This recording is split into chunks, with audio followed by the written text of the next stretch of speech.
fun thing. Overflow is such fun. Let me see if I can get this to do. Cool, that's better. That should be working. Testing things. Turn that off. Oh, okay. Cool. All right, we'll just go with that, and yeah, we'll see how it goes. Let me see. Yeah. Cool. All right. Ready? Excited? Good to go? Okay, so we did a short little mini shot with Ryan and Enrique and Nathan last week. Josh, you weren't here, obviously, because you're doing Starfinder. Whatever. I know, you're all good. I understand. I'm just being a jerk. It's okay. I'm proud of you. Standing up for yourself. So the short version of what happened is that a local village that you all have been part of for a while. Some of you have grown up there. Josh's character has now officially grown up there. Did you create one? Yeah. Okay, cool. So we were using you as a made-up NPC that Nathan introduced as I set up the rivalry, and he cajoled the character. So now you get to be that character, so it's cool if you're good with that. And Nathan's running the other game now. So the short version is you all have been part of this village for a while.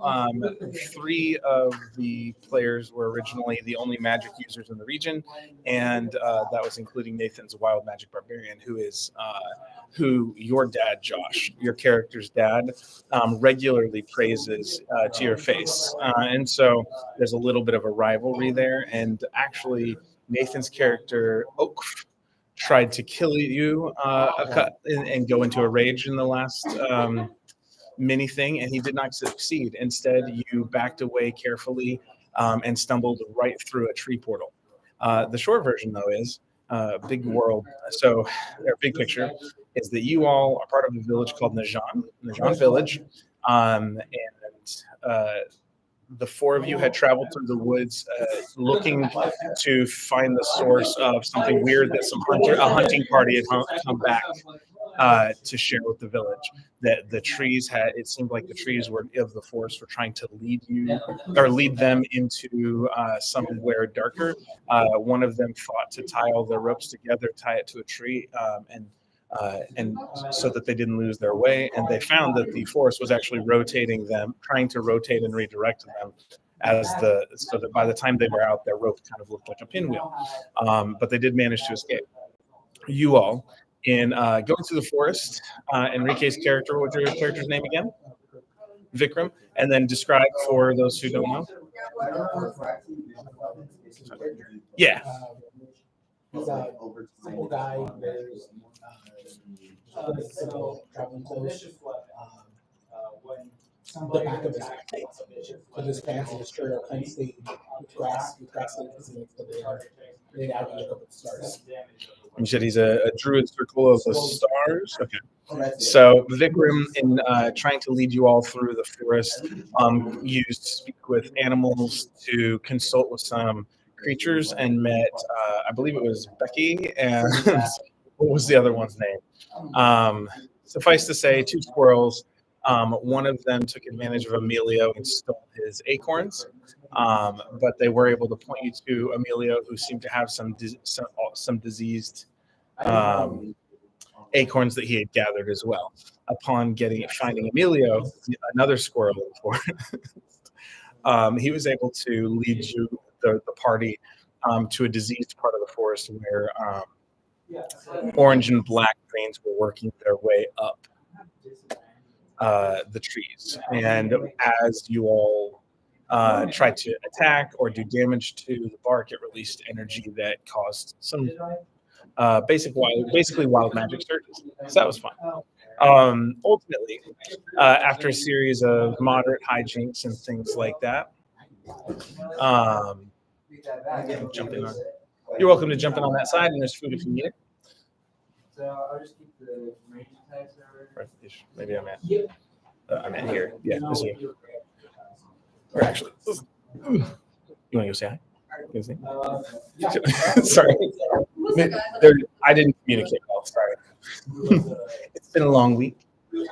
So I don't think I've met you before. Hi, I'm Greg. What was it? Paul. Nice to meet you. Were you wanting to play D&D or just watch today? Okay. Are you okay being a voice on a stream if the camera's not on you? Okay, cool. So we're doing level 3s. If you don't have a preference, we did have another character played by another player who was a wild magic barbarian. You don't have to do that though. Okay. Will you go to fastcharacter.com and basically create a? Is he a dwarf? Okay. If you're okay with this, I don't want to recast, but you know. So dwarf, wild magic barbarian, or is it barbarian totem of wild? I can't remember how it's called. Yeah. So, is that enough for you? Have you played D&D a lot before? No. Okay, cool. We'll just have some. That counts. Why do you? The way you say it, Josh. I remember some people, lots of people in the club 7 months ago had played Baldur's Gate before, and no one made fun of them. I'm just saying. It's just this guy. Wow. All right, so we'll pause for a moment on the game. Actually, I'm going to go grab another Andy's mint. If you need a breadstick there behind you, there's Olive Garden. No,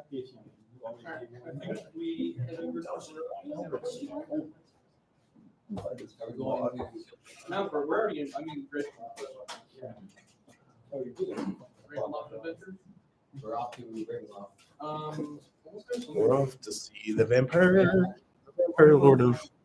Yeah, but It's okay. So the short version is that you all were part of a village. Some of you were the only ones connected to magic at all. You went into the forest. The forest had something weird going on. You guys are figuring it out. As you do, you stumble through some trees to find that look diseased with strange veining of orange and black, and everybody ended up ultimately finding a portal through a tree. What happened? Are you having a hard time getting to the internet? Yeah. And then there's Braden. What up? Heck. Grab some. It was the only idea anyone posted, so I'm not here Monday, reminder. So I think Max said he was going to do something. And next Thursday, I'll probably grill some butterfly, some chicken, and grill it for everybody, like 3 chickens or whole chickens or something, and some grilled veggies. That's my plan right now. So, okay. So, yeah. So you all were traveling through the forest. You ran into what essentially was an oversized, I believe, a smoke method. Right, like a 9-foot wingspan smoke method. That had some interesting things. You ended up, one of you ended up giving it the all clear to go through the tree portal that you guys had discovered by Josh's adopted character falling backwards through it. And the tree method seemed to make reference to some sort of master who had been captured somehow. And as you all went through the portal, you stumbled into a 20-foot round by 20-foot high domed hut of some kind, and you stumbled into a scene where some sort of humanoid being with orange and black was being held magically to a table with a hag-like woman leaning over him, doing some sort of magic to keep him bound there. As you followed that smoke method in, the smoke method basically charged in at the hag and caused enough disruption that one of her bindings did not hold, and the smoke method dissipated in an explosive burst, causing her damage. So that is where we had left off. Were we able to find You good? Did you get yours? Let's see if we can get that real fast. So we're gonna do Hildorf. Class was Barbarian. I think it was a Wild Magic Barbarian. And background was Guild Artisan. You have a slight blacksmithing background for what it's worth. We can cycle this out. So for now, it just gives you something to work with. And let's see. That should be all it needs. Okay. So, all right. So it's okay if you have to ask questions. I'm totally like it's a normal thing, and I don't have a problem. Ignore this man. So at any point that you're like, wait, what's that? Or I'm confused, or where's that on my sheet? Those are totally legitimate. So that's part of the fun of learning. Yeah. So I've run games for 4-year-olds to 64-year-olds. And I don't have a problem answering questions. I'm not a JERK. So what? That wasn't targeted. I hope you didn't think. I realized because I started spelling it with a J, I didn't mean for that to feel. My daughters just don't like me to call myself that outright, so I've gotten in the habit of spelling it out. Anyways, all right, we're jumping in. So, I'm going to say you all can do. You have 1 moment to react in a non-combat way to the scene, and then we're gonna roll. We'll probably end up rolling initiative. So thinking about who your character is, if you want to look at your inventory, your skills, any traits or ideals or things like that you've established, how would your character respond to the scene that you've just stumbled into? So it's basically a murder range. Traps. Meanwhile, Chris is Stroud in the background. Yeah. If you go in. You go to so using okay. Or the other option is you go in your own way without Strahd, and then you're able to fight him in a place where you're choosing. I'm not saying we're not going to do that. So no, here's my idea. I'm not saying we're going to go. That's what I'm saying. We go find him. True. We're going to go find him. And no matter what, we're going to. And maybe we can let Enrique and Ryan go first since they're more familiar with the characters they're playing. And I think Vikram has one of the higher dexterities anyway, so maybe I'm wrong. Okay. Yeah, I definitely do that. Okay, so we'll work around the table this way. So what would your character, what's kind of your immediate response to the scene? Yeah, there was no necessarily get directly involved with this. I don't have my notebooks. I'd rather keep myself alive. Okay, and you cast invisibility on yourself? Okay. Mark off the spell slot somehow or keep track of it. And Enrique, what would Vikram do? I saw he drinks it Yes. Yeah. I think they were green and purple bindings, and the green one dissipated. Yeah. Oh, hell yeah. Okay. So yeah, had it.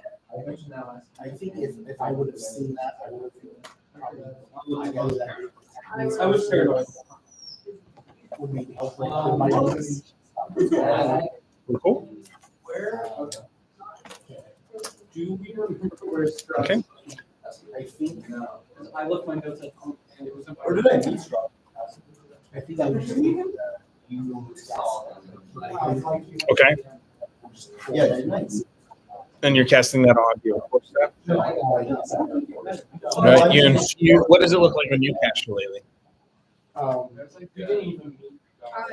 That's all like- When I tried to start. It was a thing From where I'm holding the quarterstaff. It starts with like spread out the little white dots, just spread out through the staff and then.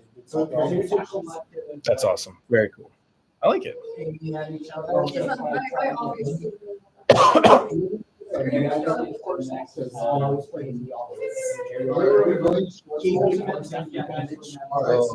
So, if you want me to use it, quarterstaff, I can change it. You know, I will honor my daughter's gift. My daughter comes in. Okay. Cool. So what is it? So it just gives you advantage on all attacks. All right. Sure. Why not? What's a druid gonna do? Cool. We'll say it only works when it's got shillelagh on it. How about we make it like when it's magicified, for the sake of now. I don't know, because it's fun to put limitations. All right. So Josh, if you do you care what your character is called, or do you want to know what he was called before? Probably going to rename the character. Okay. This. Okay. Okay. Sounds great. For the record, you call him orc, almost in disrespect, just as a kid detector. You're not a fan of him. If we're going, just that's the role you've been casting. Okay, so Josh is going to play the Estes version. Okay, cool. I dig it. And how would Estes respond to the scene in front of him? I think Estes would be knowing what's going on, like this is about to be a fight. So, Estes takes out his warhammer and he makes sure it's strong enough. Happy birthday! Makes sense now. Is it? Did he say it's not his birthday? So it's just a thing you guys are doing. All right. They didn't do it on Monday, so all right. Okay, I like it. That's good. That's good. I dig it. That's awesome. So yeah, like making sure this warhammer's sturdy enough to hit something and not break immediately. Okay, so you're like testing your warhammer. Okay. Making sure it's Like solid. Okay, kind of biting the corner of it, like someone does metal coins. Okay. What would so what do you want your character to be called? Or do you want me to tell you the name he was going by? The name was OKF. I don't know why. Enjoy. Do what you want with it. Start going by Big O. I don't know. Okay, cool. So with that, we are going to jump in, having guys start just roll initiative. D20s all around.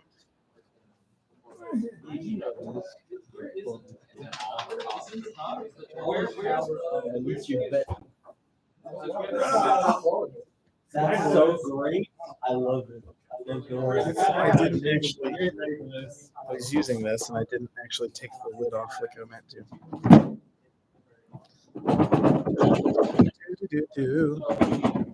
Pay no attention to the man behind the screen. All right. How about I break stuff? Okay, we're good. All my stuff. Okay. And then, you know what? If you guys want to go ahead and grab, if you don't have a mini, you can choose a mini, any mini. Terrified of losing. He came and did a project for my mythology class where he and 5 of the guys were DMs for the students, introducing them to D&D for the first time. And so, I was in the corner. Over there. But we got it back. We did get it back.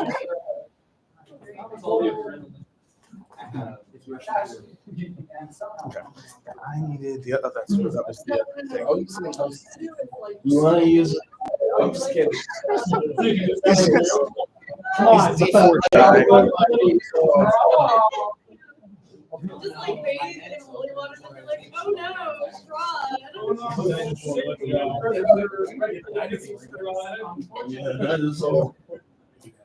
I mean, a start to take them out. Yep. So for the sake of the day, all right, what do we have? So this is the tree hut you're in. It is domed. You all came in on this side. So whatever it is, all the windows are boarded up, and the hag is over here in the corner with a creature that is oversized. It takes the table it's actually on is 15 feet. Is about 12 feet long. So that's where that is. So you guys are over on that corner for the place to mini. Let me do something like that.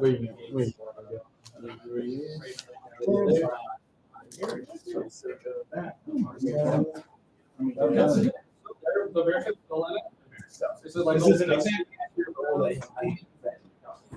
And then this is going to be, I guess, the like elderly woman with green skin. Doing okay. That's a reference. Sounds like a disease. I hope it's a disease you get.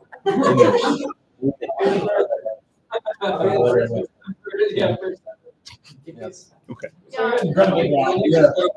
Great. You know that image of that thing that was in that thing you saw? Yeah, that one thing that looks like that. Yeah. I'm not gonna allow it. I'm not allowing it. One sec, I totally forgot.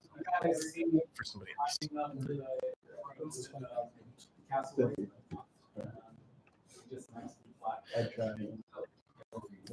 So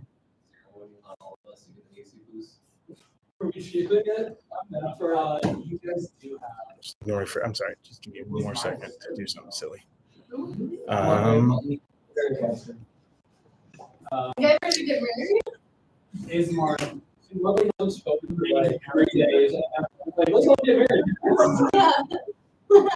Molly hasn't spoken since she's come back. Yeah. I guess Molly. just hoping this doesn't mess up what I was trying to do. Okay, so everybody rolled initiative, right?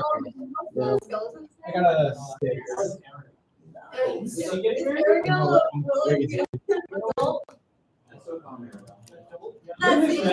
Okay. That I was gonna write it down here.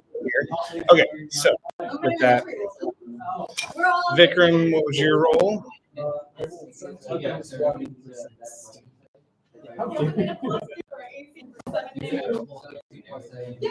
You said 17 minus 1. Okay, so that's 16. Okay, Estes. Okay, and then Oak.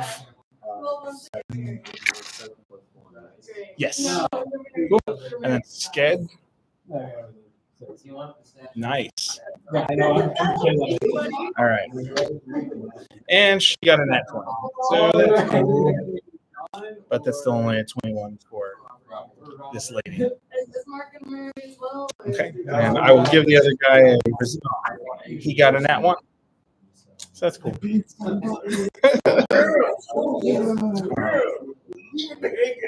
Oh my gosh. I could have, but I would have been rude on my part. Totes. Completely rude. Is there really other simple marriages? Sometimes the background.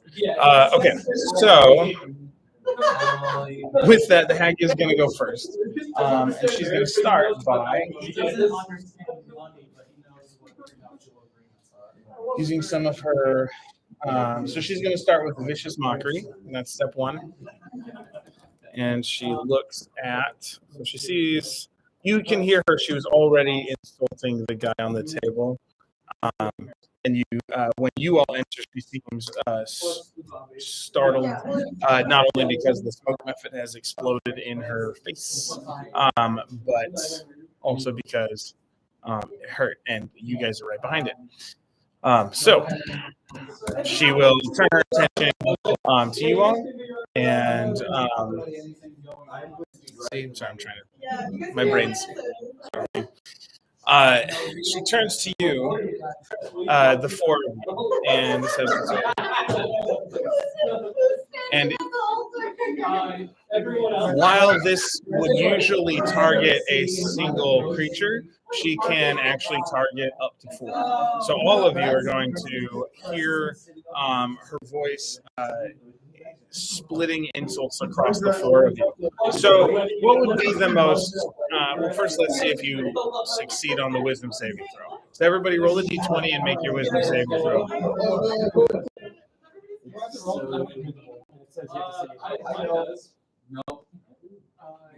Valid point. So Joker, -1. That's a 10.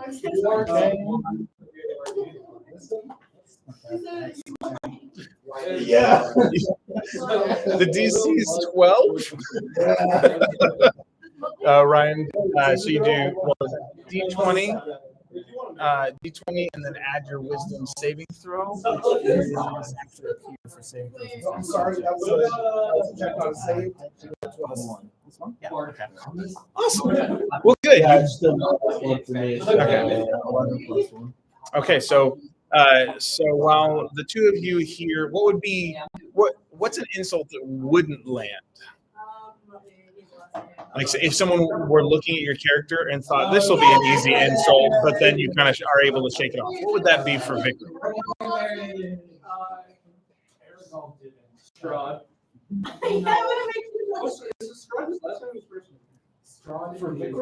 Yeah.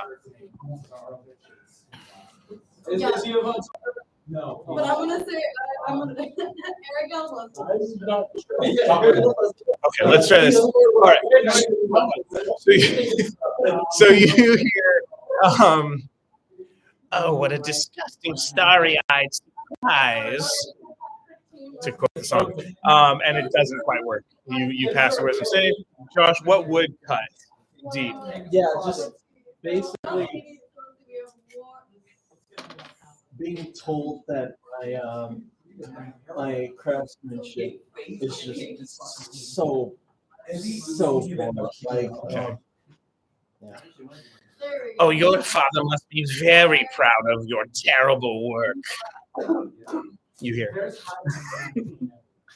What would be an insult that doesn't quite land for this dwarven barbarian? We're gonna go with the height. Okay. My, what small stature and tiny muscles you have. And so for two of you, it doesn't work. You take 5 damage from Vicious Mockery because she gets a d6. She's a slightly more powerful than usual situation. Cool. But yeah, so that's her. That's going to be her first action. And then she's maintaining concentration on the other thing as a bonus action. And as one of her bindings. And so then what will she do? She is going to move in front of the guy here. And so that brings us to Vikram.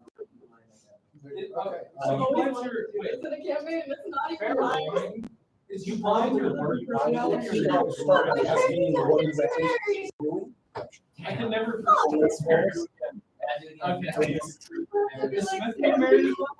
Okay. Well, you're awfully nosy critter stumbling into someone else's place of rest and work. Did you figure out the name for your character? Well, No. I think your work is causing some trouble for us. Yeah. And why should I be concerned about you? So, fair point. Oh yeah, fair point. Yeah, that's good. Yeah, that's just. He's asking, right? As I said, yeah, that's just not I'm sorry, ma'am. Where's the exit? Yeah. Oh. I know. I'll use my bonus action right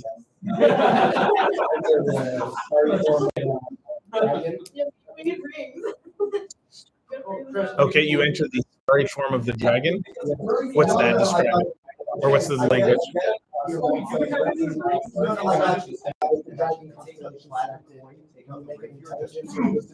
I was going to see.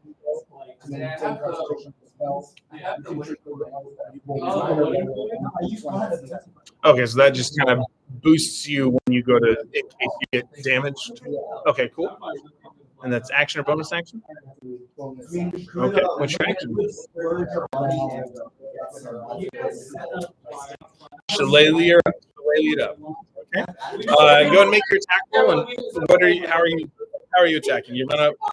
You going for the head? Okay. Nice. Okay, and roll your damage then.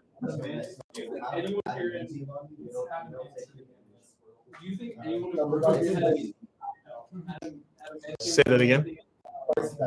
Yes.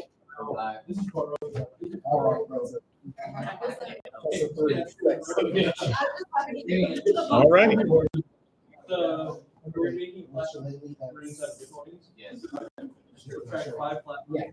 Are we doing it? Or 6. Okay. Yeah. So 8 total or 6 total damage? Sorry. Okay. What am I saying? Just checking. Because you said 3, and that includes Shillelagh? Yeah, of my beloved husband, whatever his name is. Gotcha. Okay. Cool. Very cool. Yeah, my beloved husband. All right. Cool. And that gets us to. Oh, so you're up. She's insulted your dwarfiness and called your muscles small, and said, "Why are you guys getting bothered?" Basically, or said you're nosy. I already subtracted 5. I have no response. I'm stable. What do you want me to roll? Okay. I'm just happy we're all here. Okay. You know she definitely tried to hit you with some sort of damaging spell and insult you, but like you felt the wave pass over your mental faculties, but you shrugged it off, being made of tougher stuff. Then your rival here, who clearly is like shaking his head to fight the insult off. So I was gonna say like now Oh, yeah. they're just kind of giving off that radiant. Cool. All right, so you can, if we're in combat, you can either choose to hold your action, and then you can say, if this happens, I do this, or you can use in a normal round it'd be action. If you have any bonus actions, your character sheet, and then movement would be what you have. So I'm so all of mad. those things are possibilities here. This is like my dream. Fucking sad.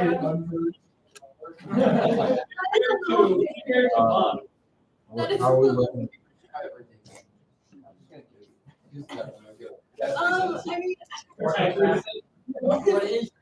I mean, Movement is basically it's 5 feet a square. okay, that's fine. And for like 25. This is a legal. Yeah, dwarves usually have 25 feet of movement. I know, but I'm gonna move. I'm gonna move. Or don't like. Just that. Whichever way you want. What if making it place? actually not. Wait, hold on. Okay. You're moving a little bit away from these guys. Okay. She described mostly as well. Okay, cool. So, Yes. Yeah. Yeah. awesome. So that's your turn.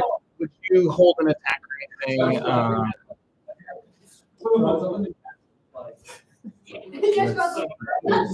Okay. And so what would you wait to trigger your attack?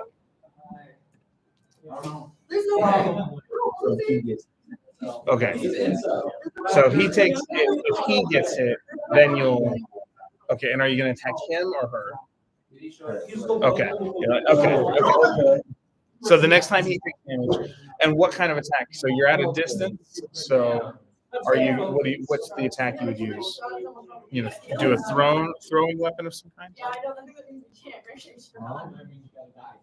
Yeah. Yeah. A javelin. Okay, yeah. So you can ready your javelin and like you're on guard. And if you see him take damage, you're gonna chuck it at their head. Okay, cool. Sounds good. Oh, I see. Okay, so wait and see what happens. That brings us to escape.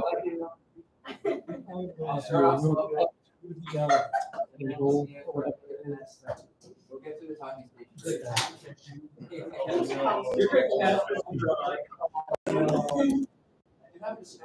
Okay. So. Okay. Change. I thought. It would be an Arcana check for this. I'll walk her down the aisle and I'll swing around. With Arcana, you. Let's see, where did it go? Do.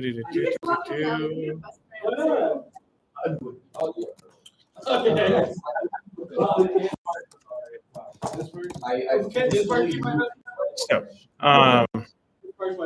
You are already walking down the aisle. You don't There want you it's hard to focus sometimes. Lucius' interpretation of Power Girl is she's going to walk up. So, okay. So as you're looking, you look at the magic wands, and you see. You try to put together what it would be, and you see that, like, from what you know of hags and the type of magic they usually use, this is a strangely strong spell, and it basically she has to maintain concentration on it to keep it wrapped up, but it's doing more than just physically binding. There's some other component as you look at it. You don't know the name of the spell or anything, but you can recognize what it's doing based on your arcane background. Yeah, but that's kind of what's happening. It's something that happens. Okay, so that doesn't take your whole turn, though. You can it's kind of assessing, taking a moment. Is there any? I think I already on to attack her. Condition that You said with the rapier? Okay. condition that I Okay. You've drawn the weapon, and the idea, do you have oh, that's right. And do you have 10 more feet of movement? If she make sure that can go off, because for you to attack her with a rapier, you're gonna have to run up at her. Okay. Cool. Okay. Cool. So that's your turn. You hold action with your rapier, ready to attack, and gets us to Estes. Okay. That's really Can I funny. do it as a pilot? Like, look, 5 men are married. Hereby marry you all. And those insults really did cut. Hey, Hey, we can be They did. yeah. We can make a tavern. Yeah, you It's gonna be really few hours. Yeah, you vows. Yeah. You want to say your Okay. vows? I am going Do you take everyone to be run over. I'm angry. Those words a lot. It just That's about it. And I'm just gonna swing with my trusty warhammer. I expect Okay. So you run up and swing a better, swing better. What'd you get? 19 plus Stuff. Yeah, that'll hit. 23. Okay. Okay. I am going to use a maneuver, menacing attack. Whenever I hit, you can spend 1 superiority die to add the total damage. Roll, and target must make a wisdom save. Okay. So makes a wisdom save because of superiority die. Okay. That is an 8 plus 2, so that's 20. All right. Okay. Just a d10 because I'm using 2 hands. Okay, and then plus whatever strength. 4 plus 6 Yeah. So 10 total damage. plus superiority die. That's also added. Is that a D6 at that level? I haven't had much. D8. Okay, go. For 10 damage. It was 10 already, and then 4 more.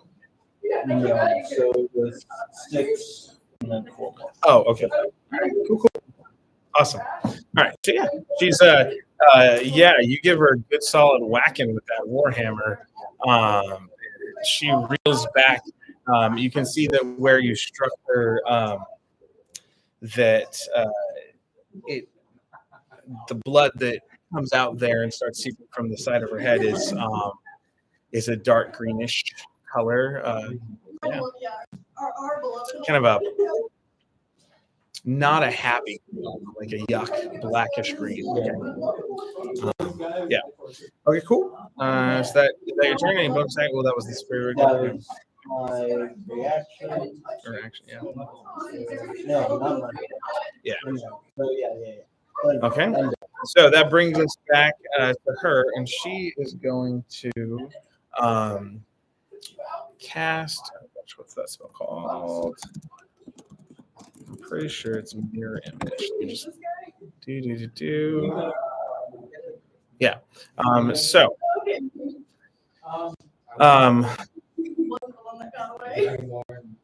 So you watch as 3 more hags pop up around you, and they're all staying within kind of combat range of the two of you. So there's no attacks of opportunity, but they kind of at moments seem to weave in and out of each other.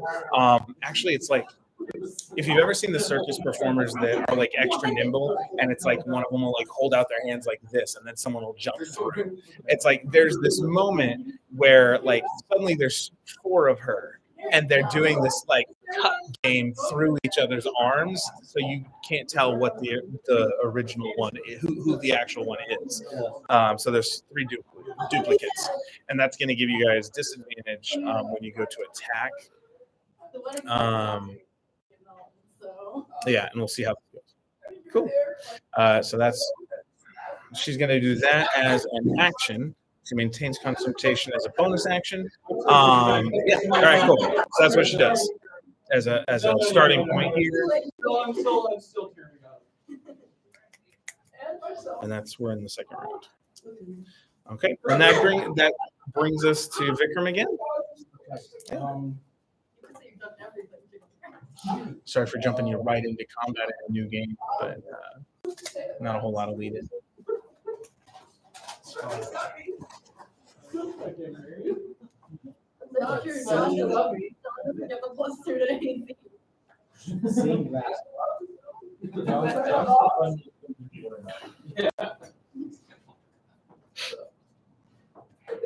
You do an invisible. That's very busy. I wouldn't do it. True. Yeah, you don't know where he is. In fact, you think he's still behind you because you haven't seen him. You just see the clap. This might not be very Yeah, but we still need this. We needed that. Did anyone come? Whoa! Okay, Whoa! Please come to the marriage. So Whoa! Come to the ceremony. Whoa! Great.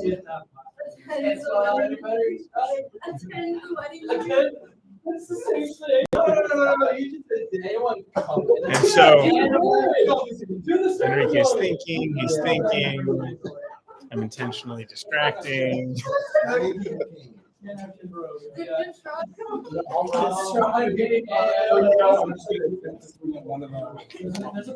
right, you don't know which one's which. So if you go to attack her, so your advantage is canceled out. Roll a d20. So roll your normal attack roll. What about plus 5, 17.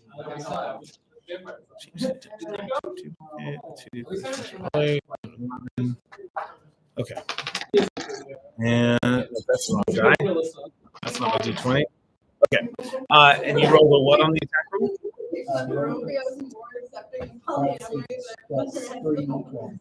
12 total. 11. All right. So with an 11, whichever one you were, whether it was the real one or not, you go to slice at it, and this this elderly woman is surprisingly spry and leans her shoulder back. And the shillelagh kind of goes flying past, so it's not high enough to actually hit her in the first place. So an 11, you know. You said 11, right? 8 plus 3. Oh, that's Oh, damage. that was damage. That was damage. I think so. What was the attack roll? It was- Yeah, the character. Did I just? Staunchly against polyamorous. I'm sorry. I don't remember when I rolled it. Yeah. I mean, Her armor class is 17. So if you don't think it was higher than 17, it's a moot point. 12 plus 5. That's fine. Yeah. Yeah. Always re-roll. Yeah, I'm sorry. I didn't hear you say it. I'm sorry. There was, It was plus 5. okay, so you rolled a 10 on the attack roll. Yeah. Okay, and then your normal bonus is with your I remember I rolled something a little more than 10, but I don't remember exactly what. roll a percentile. I love It the. was a beautiful there. I roll my damage and just knock my die. Let's say 34. Okay, we'll say that okay, it did hit. You pop one of the duplicates. So as you slice through, it seems like she's narrowly going to miss, and then you turn the shillelagh and its magical energies strike through, putting pressure on the duplicate and causing it to burst into green, acidic-looking motes of light. Yeah, and so one of the duplicates is dissolved. So now there's only 2. Cool. Bonus action. I'm so mad that I finally. Okay. Any movement? You want to run away? Oh, Okay. This does bring us back to Oak. So it is your turn now. So you had held your action last time, waiting to see what happens. One of your companions continues to swing and do. Actually, both of them are doing damage against the hag at this point. They've chosen to engage. So the coffins are rotating. It's kind of like there are 3 of them. Like they did an initial strange acrobatic dance, so you can't really tell who the real one is. They're all kind of 3 standing in front of those 2 next to. Yeah, that general. Yeah. I'm gonna move 7, and then I'm gonna go to spirit So you try and make an attack roll against her. Roll. So let's see if I can deflect. No, actually. So that one hits the real one. So roll your normal attack. damage. Sorry, D20 plus. It should be a bonus next to where it says javelin. I'd say it should say like +5, like that for the javelin. Actually, we're on the. If we're on all the way to 30. Yeah, okay, let's go. That's fine. Let's go. 18 plus 4. Okay, so 22 is definitely enough. So, Oak throws the javelin piercing through the right shoulder, causing more greenish blood to leak out. Roll your damage, which is it should say on there, I think it's a D6 plus something. Right after the javelin text there. 1d6 plus 2. Yeah, so roll your D6 and add 2 to whatever you roll. So it's the one that looks like a normal die. Yeah, so D6 means it has 6 sides, and it's basically the D6 is the normal dice. Okay, so 3 plus 2. You do 5 damage to this hag. She surprisingly quickly whips her head at you and just stares you down and says, "How dare you in my Okay. Cool. Bonus action? Movement? You want to move closer? You I'm gonna take 5. want to run away? All right, cool. So you move a foot closer or a step closer. Okay. That is then. Now we're back to Scabe. I don't want to read. I would like to see all the what the person on the table is. You don't know. Okay. So if you can perceive with just your eyes, you can try and like feel and investigate. So you can do perception or investigation. Okay. Okay. That is a 7. No, we've never been in. We've been in the bank. Cool. A 7 total, no bonuses. Oh, yeah. You said no. So perception is your wisdom. I know everything. Okay. So then with that, with a 7, it seems to be a creature that, while looking humanoid, does seem to have an orange glow and an orange veining to it somehow. That there's some sort of arcane energy coming off of it, but with just a 7, it's like it's pretty unfamiliar. So it's kind of hard to see more than it is clearly some sort of arcanely infused being of some kind that's humanoid-like. So, but a 7 is not a super high roll, so that's what it is. What else would you do? Sure. From invisibility, you talk to the hag and say, You could spin ring. Yeah, you could ask. okay. Oh my God.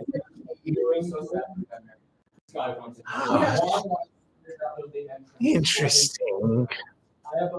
Quite the cheeky little parties we have here. What's it? None of that's your business, though. We'll find you eventually. That's what she says. Like up where the fire is. Yeah. I think it was more.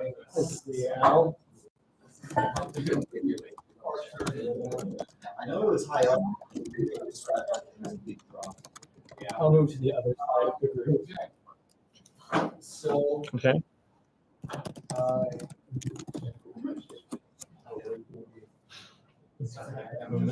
Okay, so you kind of work around the back.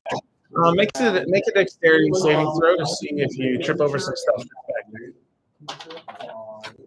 15 plus 5. Yeah. Good. Okay, there's some as you walk around the back end of the table with that movement, there's some sort of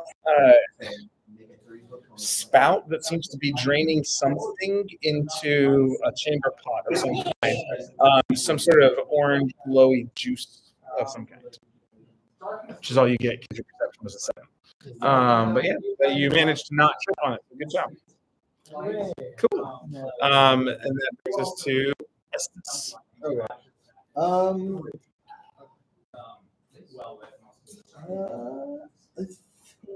going to use my hammer again for the second time. Let's go. Maybe hit.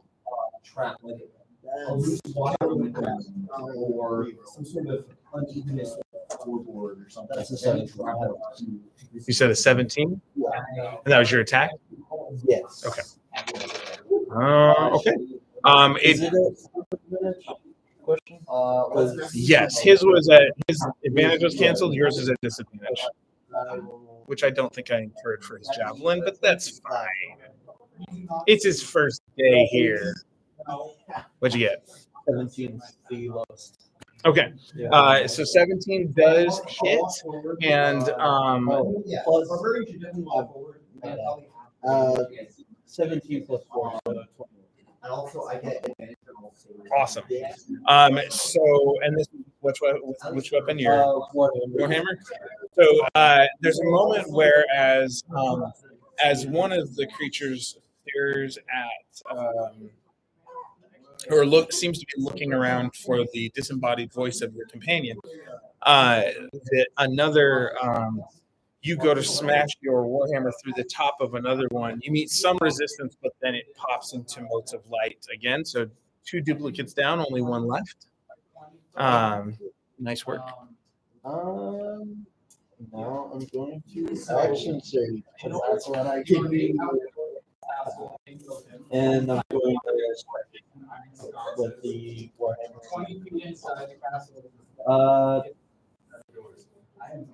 That's a 6. The other one was an actual point. So I missed. Okay. Oh, because you action surge. My brain's not processing well this week. Okay, so you action surge, but that one misses. All right, cool. So, and then swing back at the other one, but yeah, you stumble a little bit. Actually, what happens is the javelin from Orc that went through her shoulder is still partially there, and when you popped the other one, she turned. And as she turned and you came back with your action surge, it actually deflected the warhammer away. She does grunt from the pain of that thing still being there. So that's your turn. Cool. That brings us. Is that everybody went right? I didn't skip anybody. Okay. You know what? Let's have. Can you roll a d20 for me? This is for the orange guy on the table. So he gets to make a wisdom save right now.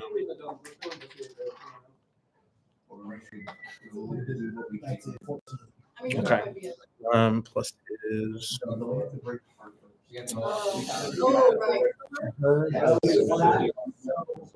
on that one. Okay. Ryan, your character who's standing right near the head of this creature, you can, and since your focus was kind of on what was happening on the table, you see one large orange eye blink open. And in it, it's instead of like an eyeball, it's like a floating flame. And swirling in a marble. So it's almost like instead of like a full eye taking up the space, it's got like a miniaturized orb that floats in the space. No, it's weird. I'm just saying. So, but it's one large eye. And so you hear, which? How did you? Clearly, this gentleman is angry. Okay, so with it, that's his turn. Top of the round. This is now the third round. On the third round, she gets a bit of a lair action here. As Ryan, roll percentile die. She's got a 60% chance, 0 to 60.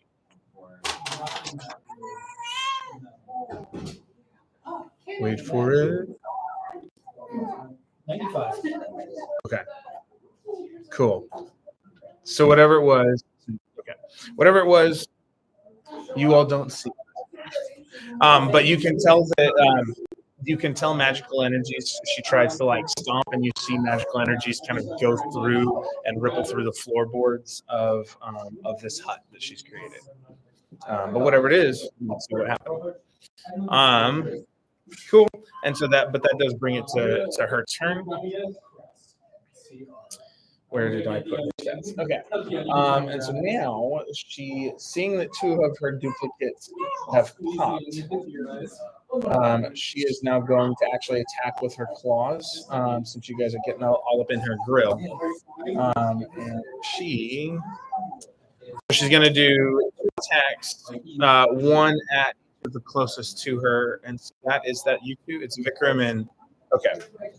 So one does a 17 hit. Justice. Okay. So she does 2d8 damage. She rolled a 1. Got a 1 and a 4 plus 4. So you take 9 damage. Okay. I got a maneuver. Okay. Lost an action. So when another creature damages you with a melee attack, you can use your reaction and expend 1 superior superiority die to reduce the damage by the member rolled on the die. Okay, So go for it. So you're supposed to take 9. And how many superiority die do you have? I have 4. Okay, so that's your second. So now I'm at Cool. that's 3 plus 2. So, Okay. so So you, nice. Very cool. All right, then the attack toward Vikram is going to be a 13 plus 6, so 19. All right, so you take, so her claws come into you for 11 plus 4, which is going to be 15 damage.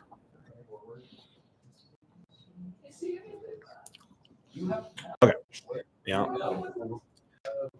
Yeah. I have we all have like Yeah. Yeah, you know, level 3 is it is.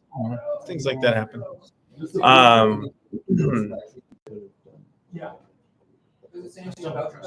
Right. Okay, so that is her turn at that point then, and Vikram, you are up. Did you guys walk into cave? That's the. Okay, yeah, sure. I think my guys I'm not would getting agree that a barbarian who can probably avoid most of the traps due to the advantage of the saving throw. She's been hit 3 times. Okay, so she's out of legend resistance to keep from having to make a concentration check. Or yeah, that's what it is. So the next time she has to make a concentration check for the bonds. last I heard of more somewhere. Squatting motion nicely on the Yes. rim of the So Wacky faded actually, God.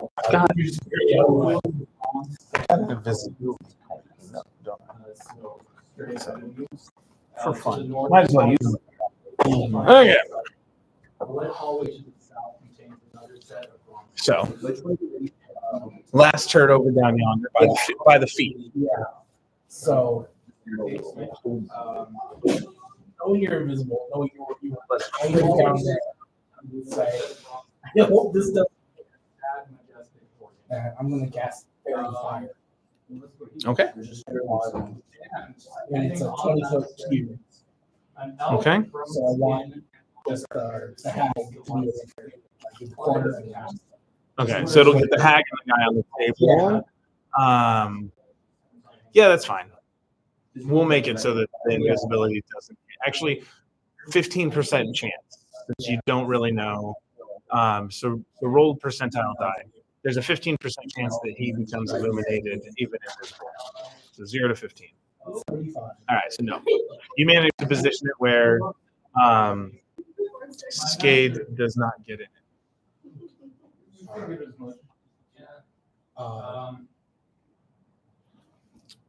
And And then Oak, you're up He holds next. his hand out and points you guys towards the south part of the room to the other set of doors where the organ is. Perhaps you could give us a tour of those. About the stairs. My instructions, but to the dining room. I cast message, so he can't go. oh, they. Oh, right. Yeah. She did get a D4. She had a nat 20 on that one. The other guy can't, so he starts glowing. What color does Fairy Fire glow for you? Oh, I feel it kind of like it looks more than like a aurora borealis, so it's just kind of shifting. Oh, that's from, cool. green to purple. Nice. So it's almost like when light shimmers on oily water, but like in a. Okay, that's cool. I like that. That's fun. Okay. So he gets lit up, but it's if it's a save, then it's nothing, right? Yeah. Okay. So it doesn't hit her in this instance. Cool, but that's a bonus action, or is that an action? Okay. Okay, and then what do you have any bonus action? Okay. Then we move on to Oak. In the center of the room, the long heavy table is covered with. So I want to still my javelin, or is Fine it? white satin. I think you have usually 2 to 4. So we'll say you have two javelins. You threw one. Roast and roots Am I and herbs ready? and sweet fruits and But vegetables. I'm not gonna Places throw it that unless she for each of you and find so delicate china and silver. we're At gonna each end up place is a with crystal goblet with amber liquid with and I'm gonna delicate step back. tantalizing fragrance. Say, At the "One, center of the bar, two, that gorgeous. Okay, give yourself some distance. There's a lot going on here. Let's be Lights tempted. flare out the thunderous melody. I will go tempted. Beats Okay. tones of greatness and despair. Cool. Seated on the Cool. You press up against. You step to the back, and just behind you can see there's a book. There's shelving and cabinetry behind you up against the wall, and as you kind of peek back there, there's a variety of different components, the creepy things you might expect in a hag's hut. Eye of newt, wing of bat. You actually see one that says essence of gelatinous cube, and it looks very goopy, like a jam jar. But yeah, cool. So that you're holding your action for if either of them get attacked, and then you're gonna let fly the javelin. Okay, cool. Awesome. So that's your turn, and that brings us to Skade, and then Estes. When I noticed that he's sitting close to Strahd, I'm like, actually. Okay. And this would be normal, and if you are allowing pack checkers, it will be advantage. I'm gonna get Sure. the so Yes. I'm like, I want to in the seat and putting him on. So I don't always allow the equivalent of double advantage, but you're right. Between these two, we'll say it works. I'm getting that. I'm getting right. I have to start with one. Is the other one a nat one? Yeah. I love those. It's the best. So nat 20. So roll double damage dice and add your bonus. So you go off of the rules. Love that crazy. Welcome to my castle.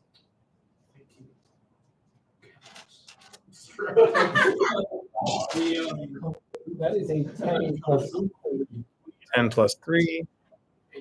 So how did you get Cool. So she takes 13 damage. She has to make a con save now to see if she can maintain the bonds around the guy. I go for a No, she rolled a 3. Yeah. So your damage goes through, and that was 13, right? And that puts her down to 48. All right. So, what does it look like you should strike her from invisibility?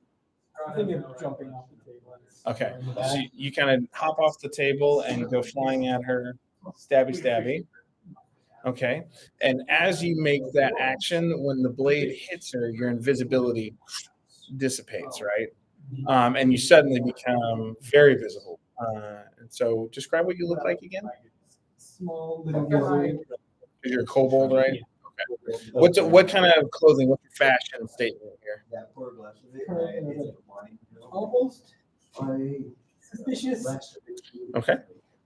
So that attack lands, and as it does, you see her kind of it kind of shakes her head and gives a shriek at the pain, and you see the orange. All of you see not orange. The purple arcane bonding that was around the guy on the table seems to shimmer and then flicker out. Okay. Anything else you would have on your turn? Is that it? Okay.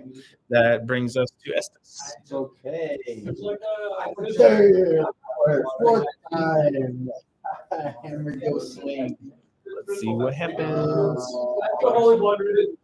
Still at disadvantage or She still has one duplicate. Yeah. And she does get hey.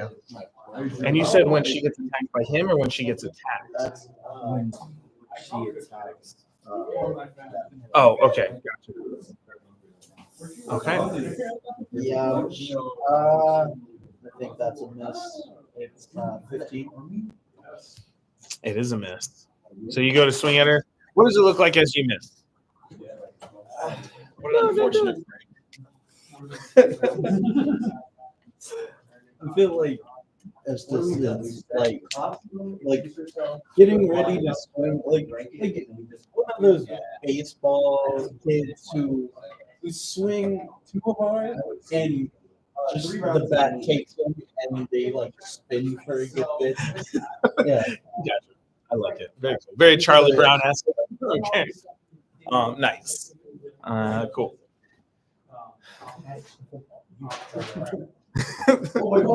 And that's yeah. And that was That's all I have. okay. Oh wait. Hold on. So wait for it. Yeah, we all got married. It's like 5 of us are. polymorphously. It's me, Robert, you Polyamorously. Polyamorously. I used the wrong word. And then I'm not an English professor. Muttley's on me. There's 5 of us. I can't believe To get a I was plus 2 invited bonus to to your the AC. wedding. We invited Strad to the wedding, but he wasn't. We found out Strad was on the wedding. Oh wow. There's a lot going on there. Okay. So your initial swing does seem to go over the head, but when you come back around, you actually manage to swipe and hit one of the duplicates. And the last duplicate pops because their AC is only 12, and she rolled that you would hit that one. Yeah. So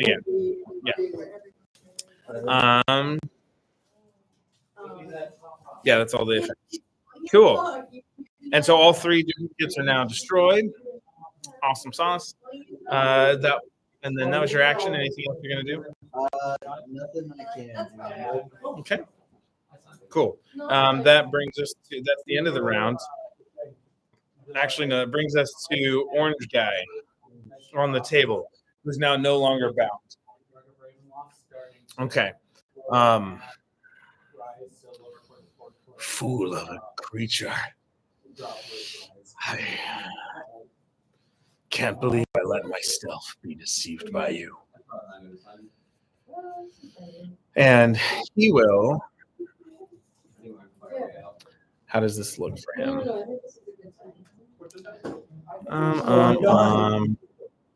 One second. I wanted to make sure it's right. So.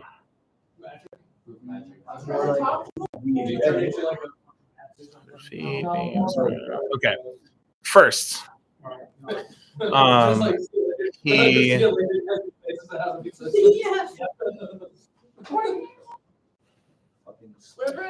you see him tap his thigh, and from his thigh he will pull out a chunk of what looks like kind of charred bark or like charcoal, and he flings it to the side.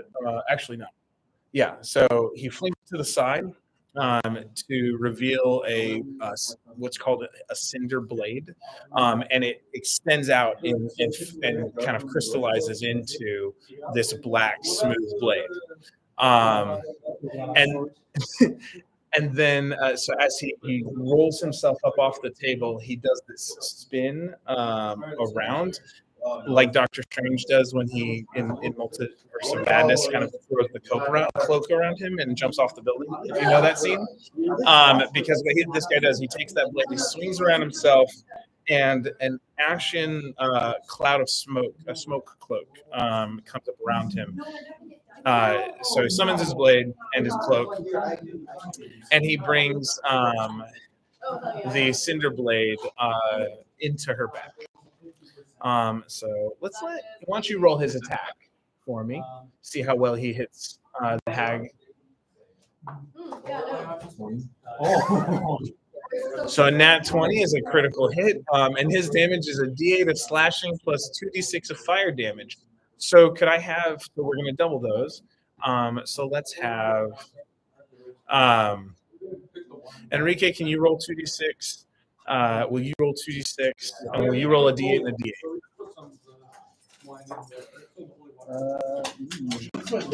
That's 8. Okay. Nice. From okay, so what did you have? 6 plus 4, that's 10. Enrique, what were your rolls? I was very curious. So we had 10, 5, 15, 8. So that's 23 damage that he does as her back he slices into, and it erupts in flame, sparking off of her shoulder blades. What was that?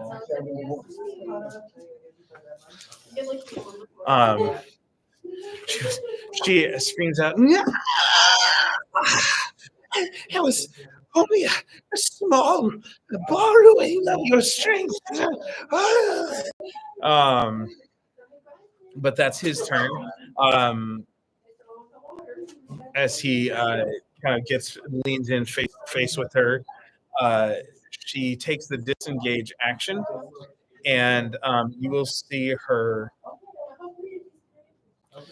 So he stands up, and you'll see her turn to face him, and then she takes the disengage action, and 5, 10, 15, 20, 25, and then passes through what looked like a boarded up window.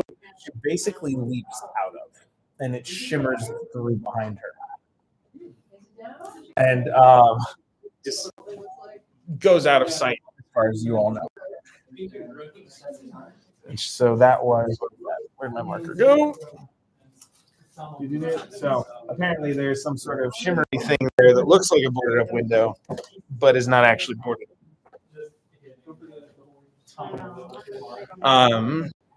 That was her round. If still in initiative order, Vikram.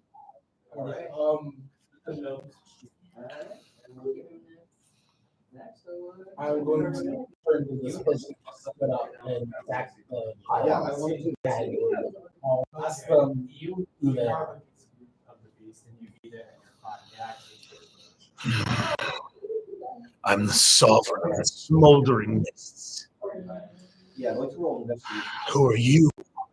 I would know that the illusion generally can't actually interact anything, so how would you do this? I just live in the forest, in the town by the forest. I'm a threat to anyone, That is also a clear order. particularly those who help a hag capture me. Well, that wasn't me. Look at something. Persuasion check.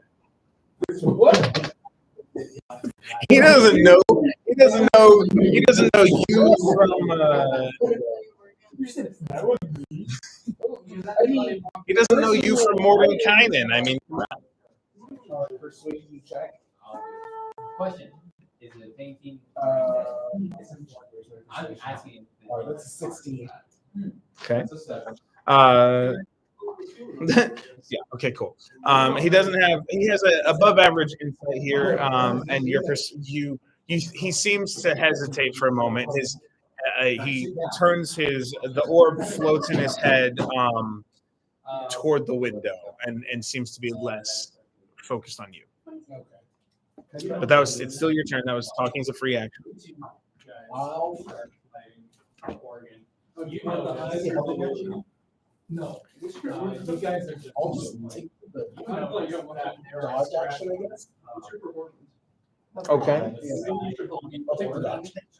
I already rolled. Okay. Cool. So that is your thing. Any bonus actions or anything? All right. So just to be clear, you're focused on entirely avoiding attack, and so you get any attack roll made against you will have disadvantage. Right. Okay. Okay. Cool.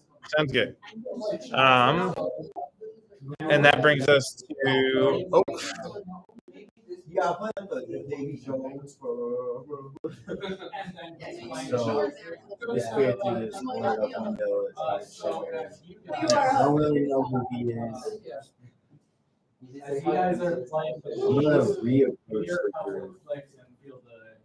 So it's 10%. 5%. Yeah.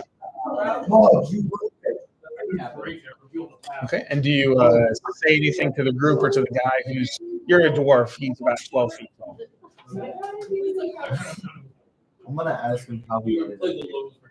You probably.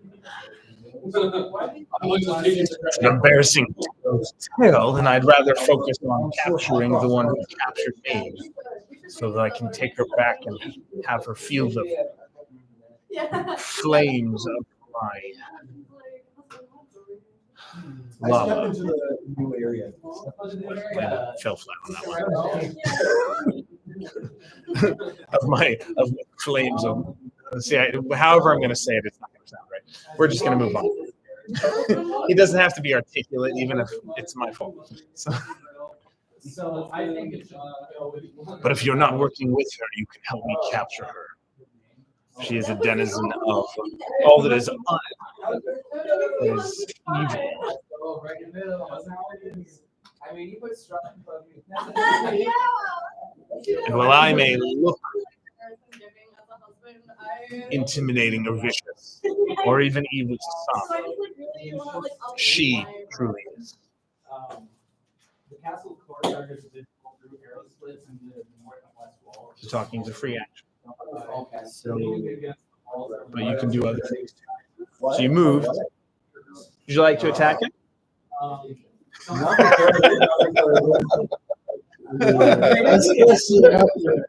I don't know. 24 damage total. Yes. What do I see? Am I good to wait? Say that again. Yeah. If so you regrouped with the party. Yeah. Okay. Cool. And you asked him some stuff.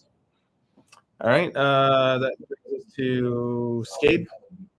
Watching everybody else's inaction, I will still continue where we left off, and I will follow ahead. Okay. So you're gonna try and follow the hag, you said? Yeah. Okay. So do you have enough movement to like make it to said window? You can move through allies' space. You just can't stay there. Whatever happens if you put 2 mirrors. I had the dash. Physics can be special, but. Wait. Okay. I could. Okay. So go ahead and move where you want to move if you're chasing her. How hard? Not like enough to break it, but just to test if like you Go go. fit in whether I should dash or not. Yeah. I'll go for another. Oh, I know what I'm doing. Disadvantage of. You can't take a look. Say that again. It's a big guy for me, so I'll go through. Nothing else? Okay. So are you dashing and leaping through? Is that what you're doing? Okay. Research about this. As you leap out the window, You're on the wall. Who's the most insect of the wall? I'm looking at all of you. sometimes. There's a light.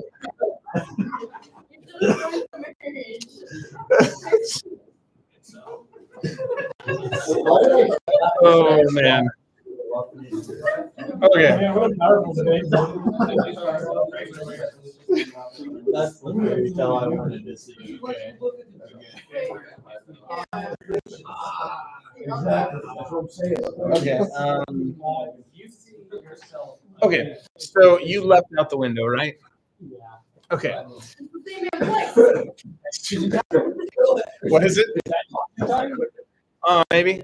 So as you pass through whatever this shimmering image was, clearly some sort of mirage, and as you do, you see the sky, and I believe it was near sun. It was getting towards sunset, and you can see the sun setting in by distant mountains as you look down and see the canopy of the top of the forest. And so yeah, you ran and leapt. So that happened. Quiet beer. Do you have anything you can do with a bonus action, or were you action dashing, bonus action dashing? Okay.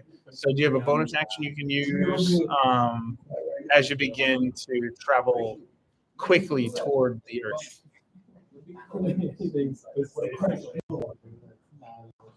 Walk in front of the mirror.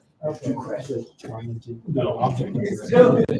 I mean, there's one person, One press in another mirror. So you're hoping that you'll be able to catch some limbs on the way down, Hitting a weird. or catch the window sill as you fall out with your feet or your claws. Would you allow me to like take a dagger and stab you and push you? Yeah, have you make a dexterity saving throw. It does have to be higher than 18 for you to succeed here. Not high enough to actually get the save. So as you reach out with the dagger, you're not getting purchased with the dagger into the tree to slow your descent. And you continue to plummet. Everybody roll a d6 for me because he is about 60 feet above the ground. Okay, that's great. You're welcome. My contribution. Yep. To be naturally ready. Never mind. That's the one. Okay. Cool. So I rolled 8 for mine, plus your 6, 14, plus your is 17, 18, 19. You take 19 damage. You're down to what? Oh, okay. You hit 0, you hit 0.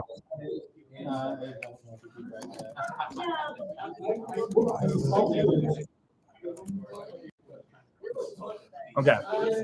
So that's cool. It happens.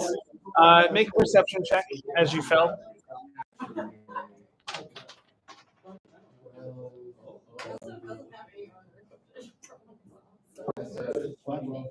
Flat 12. All right. Make an attack roll. You were technically stabbing at the tree and not getting purchased. You didn't accomplish your original goal. Okay, no, yeah, okay, cool.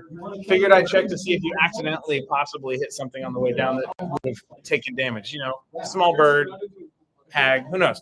Oh no, Emilio, he's under here. Yeah.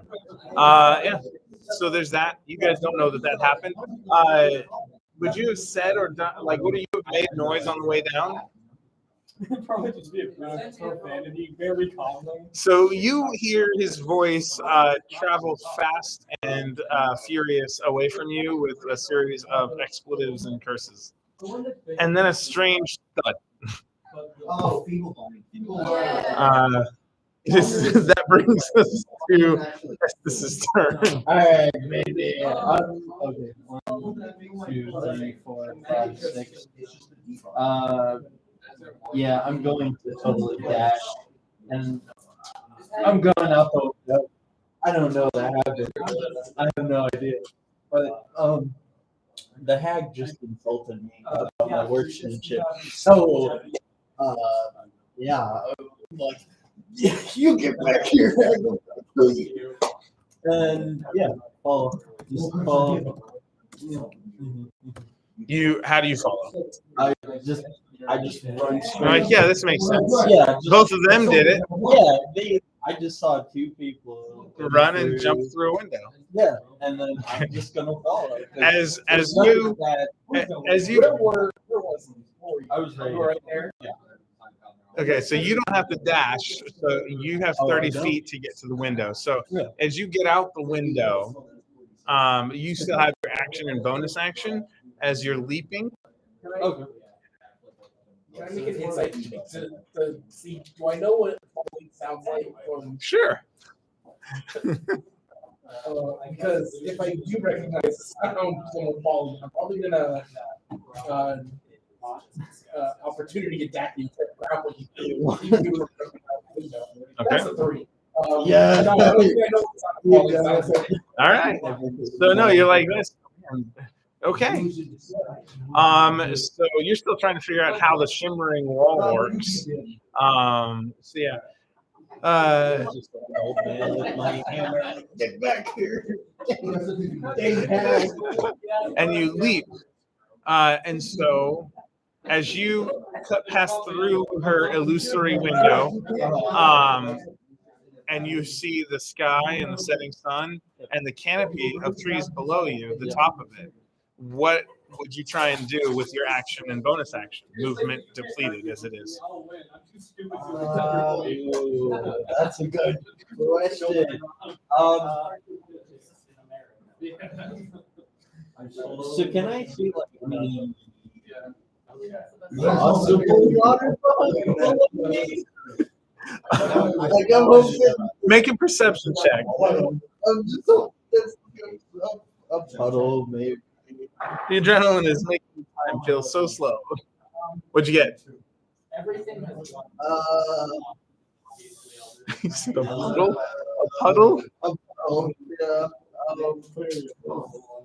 4. You rolled a 4. Will you roll percentile die for me? They're the 2 d10s. So one sometimes has 10s on it, and then the other d10 has single digits. Yeah, roll both of those. And it's like one's the ones and one's the 10s, basically. 63. Okay. Well, you definitely don't see any water below. There's a lot of tree top, and you can see that there's some strange that blackened. There's blackened ash floating up from them as you're looking, but you don't see much more than that. And your character would have seen that in the lower portion of the forest and heard that a squirrel, or no, that a bird has seen this strange ash. But what would you do? Seeing no water, you're doing a quick look around, and all you see are trees and the thing you just jumped out of. Would you try and like grab anything? Are you gonna try and use your warhammer I would to? probably really use it like.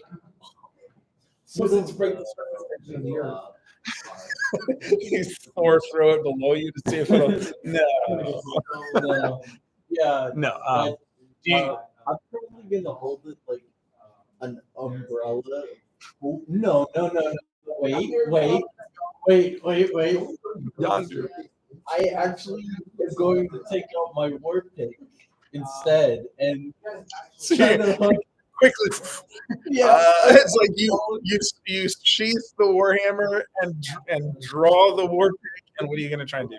I'm just gonna hold it out and hopefully Like trying to attack the tree on the way down and like get it. Sure. Make an attack roll like you did with the dagger. Yeah. So we're gonna look. No, we're gonna put that away. Okay. And The this spiral one. Man, that's. Wait, hold on. You wanna put the one. Yeah, that's 9. 9. Okay. So you do this really deft draw and resheath of your weapons, and about halfway down, you have your weapon out to be able to swing. But it just kind of clinks off a piece of bark from a tree that actually has the orange stuff going off of it. So we're gonna roll. So roll a d100 on a wild magic table. Oh. Let's see if. So it's not enough to do traditional damage to like get you to stick, but you do hit some bark off. 41. Okay, that sounds familiar. All right, let's see what we got.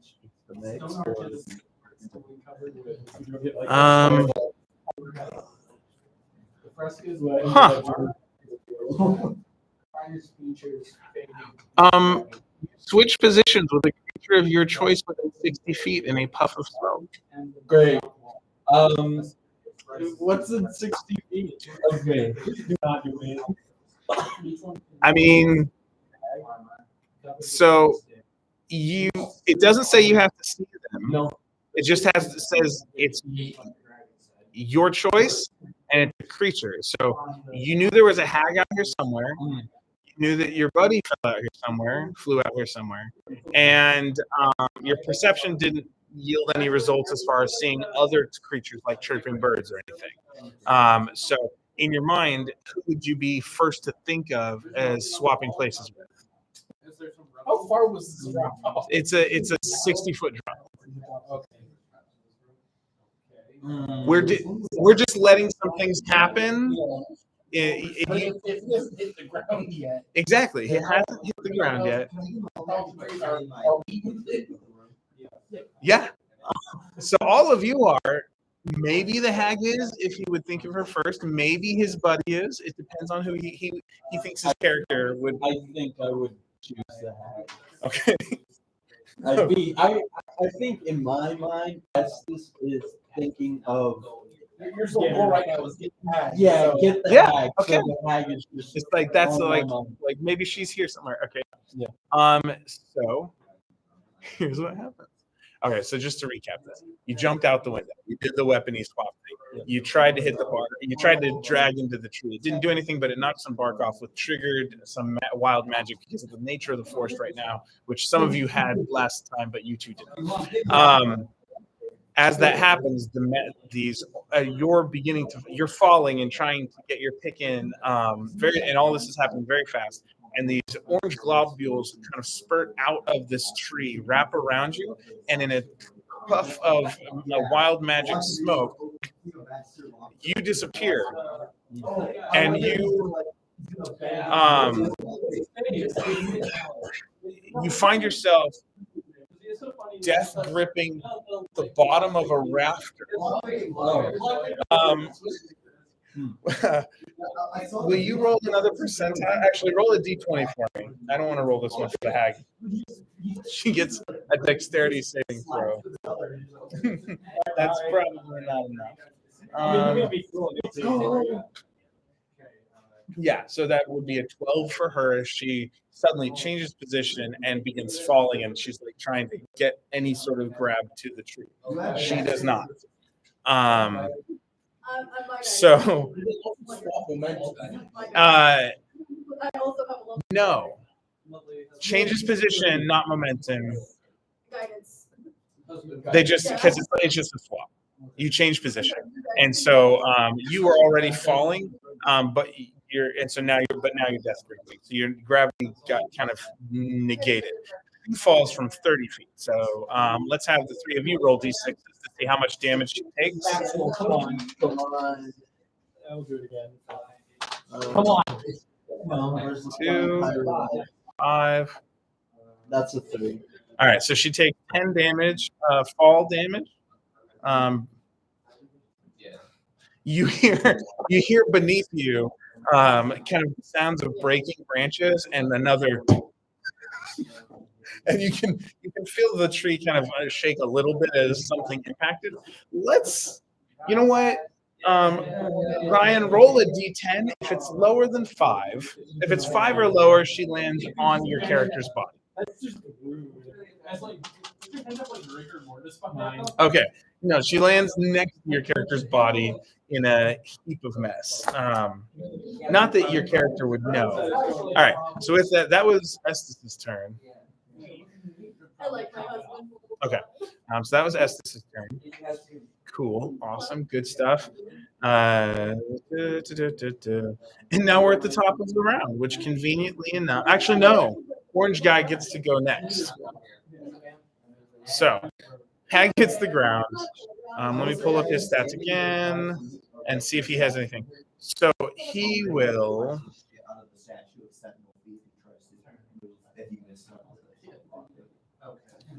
So he's already summoned that. So there's 2 staircases. Okay.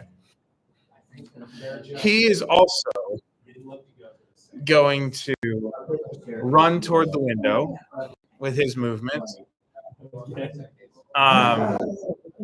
And he's going to leap out like you all did. The difference is this cloak cape that he threw on and produced out of smoke flares out, and he begins to fly searchingly down. And so let's have Enrique, will you roll a d20 for his perception here? He gets a +4 to whatever you roll. +4, that's a 20. All right, he definitely sees her.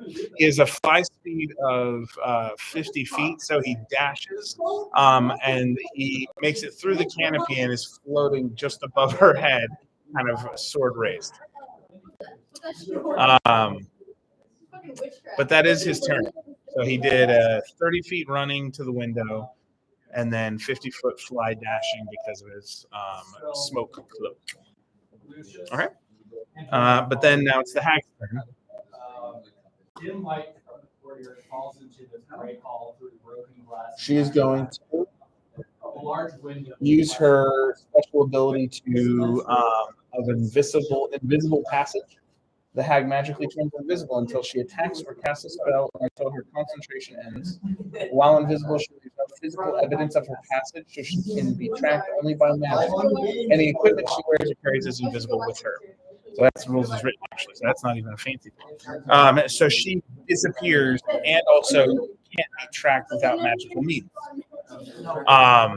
You hear him roar in frustration from below you all, unless you're dead or dying, making death saving throws. You're kind of bleeding out right now, so you're kind of coming in and out of consciousness. For a moment, you thought you saw the hag there, and then you look, she's gone, and you can tell that like your heart is beating slower and slower and slower. All right, with that, it is Vikram's turn. Staircases of both ends of the north. Something tells me I should look before I leave. No, you incited that. Nothing tells you that. You got a 4 on that roll. Everyone else jumped out. That was just the sound. Actually, yeah, this is a point of fact. Everyone else, I think, has jumped out. You didn't jump out. You two are the only two standing there. Everyone else has jumped out. You looked to try and incite it, but you did not. You're like, what's going on there? Is there anything funny? But nope.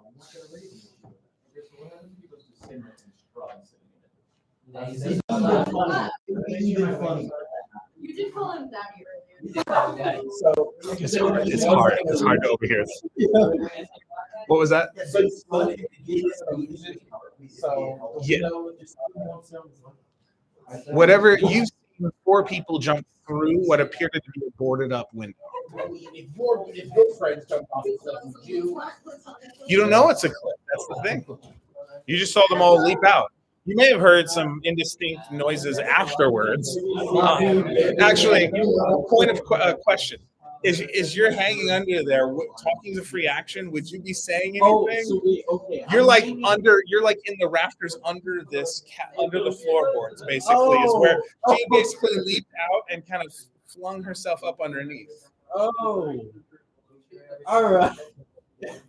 Claws as they are. Just to be clear, like you're hanging from the bottom of whatever this treehouse is that she was in. This tree hut. Don't. I was trying to follow the hag. She, I guess, she was old. Hanging under. I mean, she. And he's clearly straining. I'm just saying.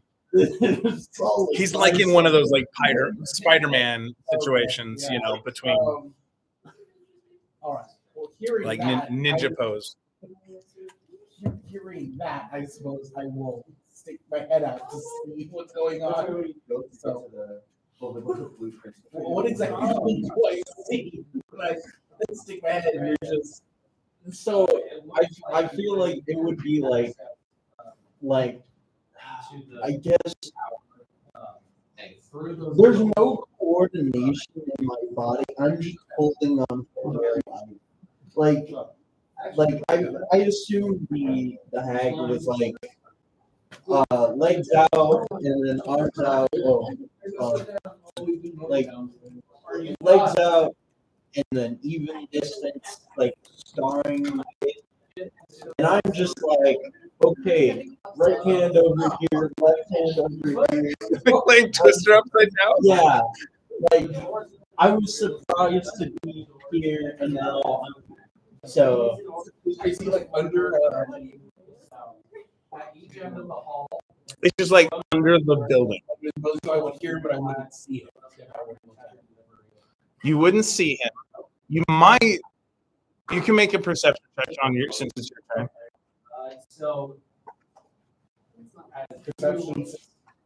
Okay. You can actually see through the floorboard slats. He's a foot or two down from the actual floorboard, but you can see him kind of like in that kind of position. It's awkward. It's like my war pick is like kind of like okay. It's kind of like has enough space to where it's like it's like wedged in between. I don't know like something that's kind of helping, but not really. And it's just all over the. So yeah. So Vikram, what are you doing? Assuming that I can see more on the floorboards, what I would be able to see the ice drop underneath us. Now that you see him, Yeah. yes. Your initial insight about the window, not so much. Your perception of him and Yeah. I get it now. Yeah. Can I see where it's all tied up, like where they put it off screen? I think right now I just go through and cut the rope. I would try to save you. I hit the where the ropes are. That's Part of the wall. You try and save him? Yeah. Okay. How would you do that? Roll perception. Could I cast Yes. Entangle? Good job. So it says Read- grab feet, line spout from the ground in a 20-foot square, starting from the point in range. I would count downward from the floor of the ground. Sure. So I'll call that good. Yeah. I'll call that. Yeah. So what I think I want to do is I just want to make a bunch of like binds and leads and handles Okay. for him to be able to like crawl himself back to the room. So what's the rest of the spell? Because is it supposed to do damage or does it grapple him? A creature in the area you cast the spell must succeed at a strength saving throw or be restrained Okay. until the spell ends. A creature can use its action to make a strength check against your spell saving DC. When success, it frees itself. Okay. So then, how much would you tell him before you start casting? Or would you just start casting? Entangle. What's your character more like? Yeah, however long it takes. Yeah, I think I would panic noises. Okay. So with panic noises going, Josh, Estes would start feeling these vines grow from the floorboards out and start like wrapping around you, trying to tie you up. You can choose to make a strength saving throw, not knowing what caused these, to try and like shake loose of them, or you can let them grab you and hold you in place, or squeeze you to death. You don't know what, because you don't know the source. Yeah. What would Could Estes I do? roll insight to Mhm. see if these are? You could do insight or arcana, whatever you prefer. I don't know which is better for you. I don't know.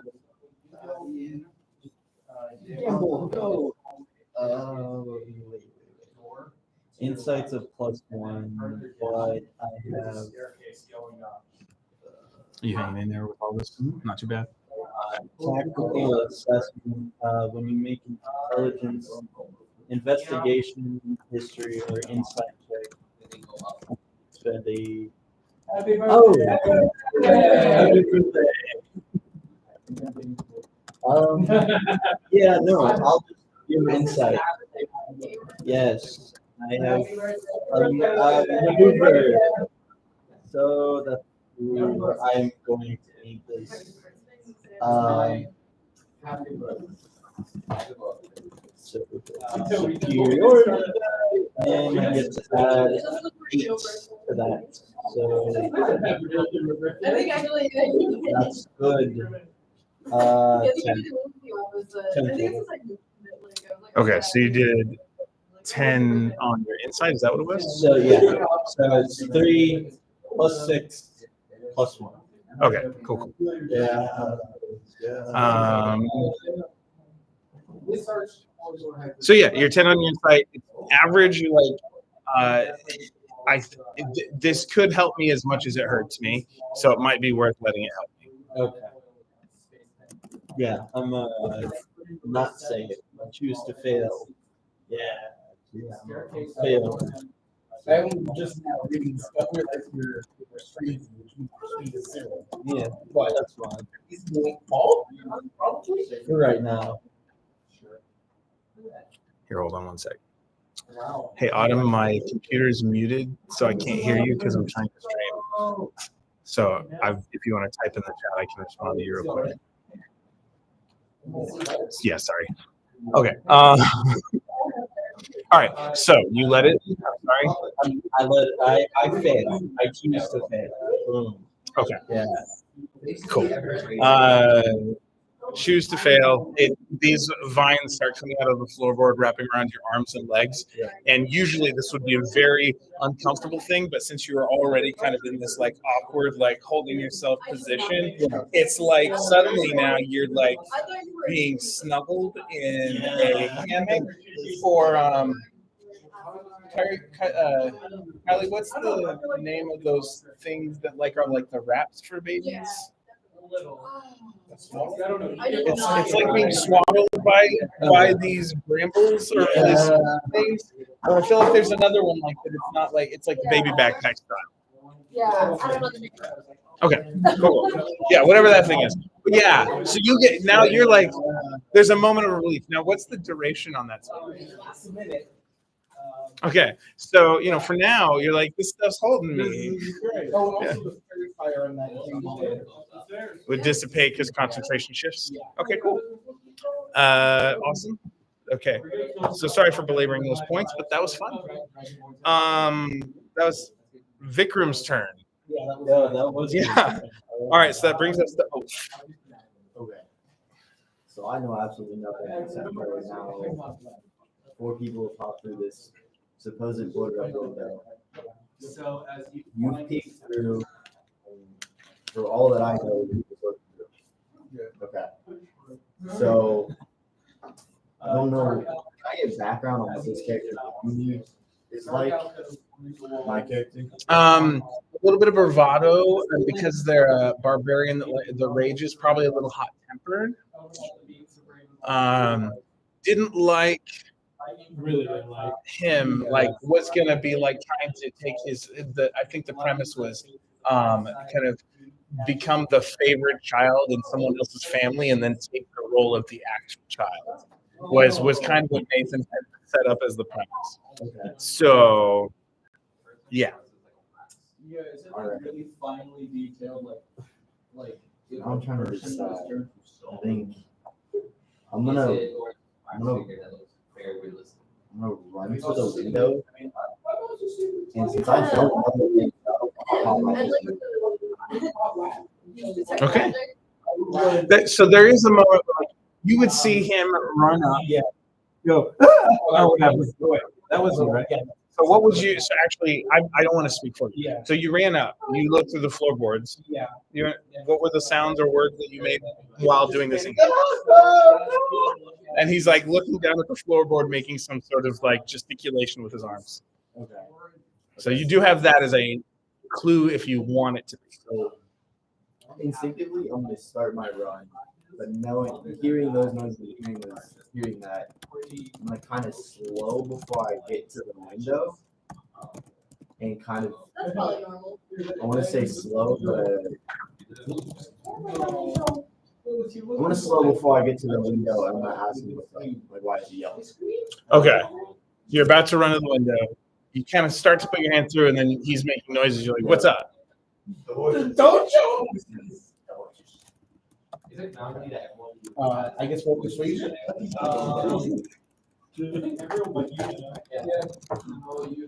Yeah. Yeah. Because you're saying don't jump. Okay. So you can actually, it's our piece, but you can choose to like agree, or if you think it should be a contested check because you don't know. Okay, so then you would do a contested like a wisdom check or an insight check. So it would be D20 plus whatever.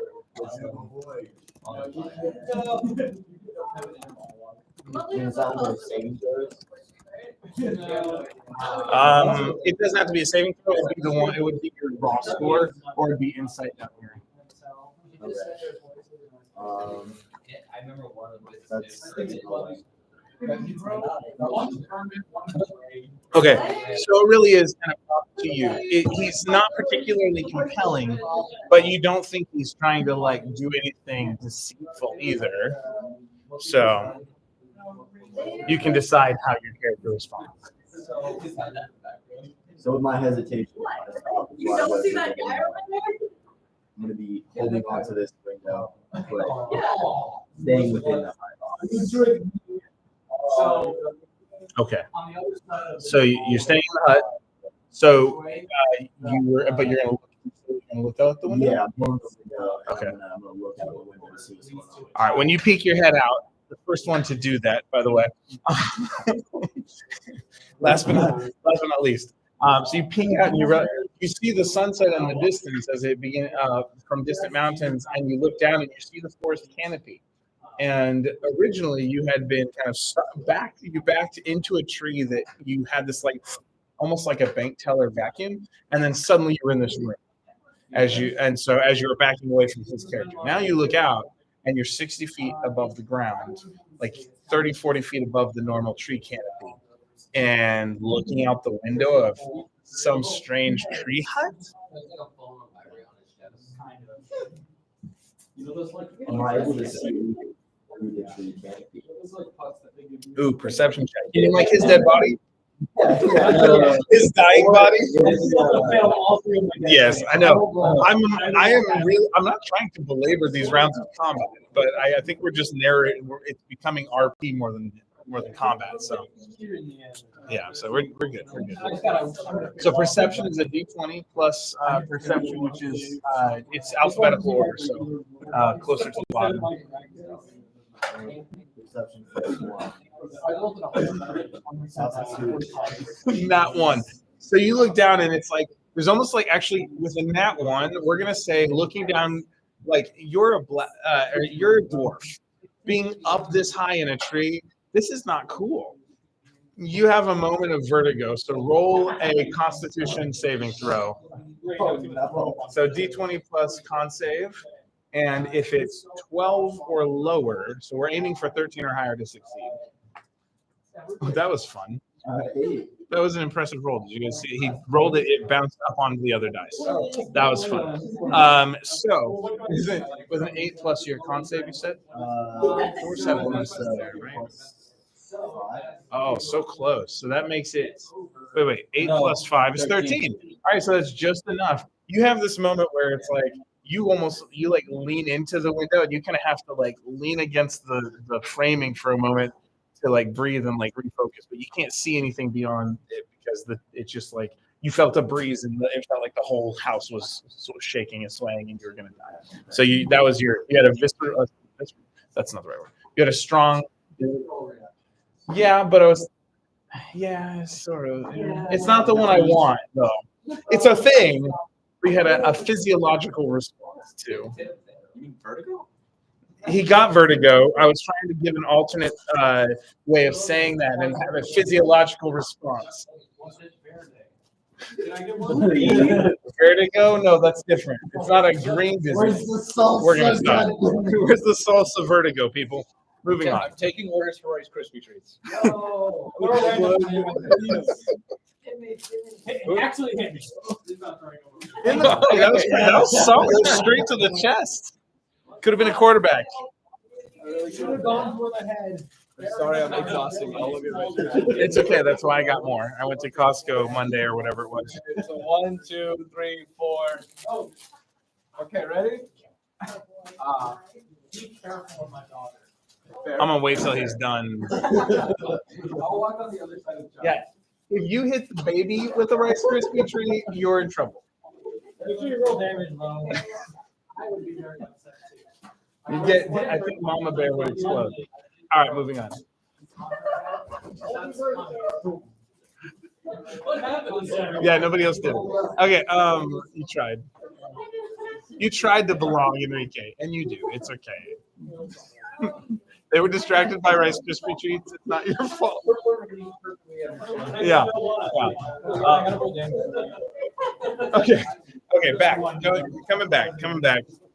So You have a moment of vertigo, but you've used your movement. You've kind of done the equivalent of bonus action. Do you have any other final action?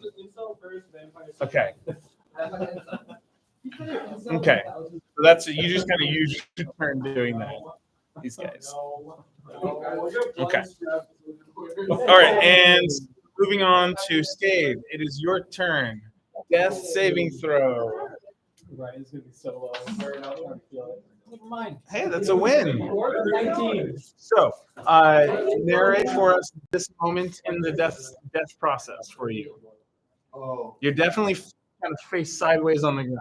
You're able to see the hag and kind of come out of a consciousness, but I'm probably like accidentally like tasting the grass. That's kind of keeping me awake. okay. Okay. Like this salad is gross. Yeah, it's all for you. Cool. And that's your successful death save. All right. Smoky Man. Do you have any magical abilities? I can't remember. Not that line up with.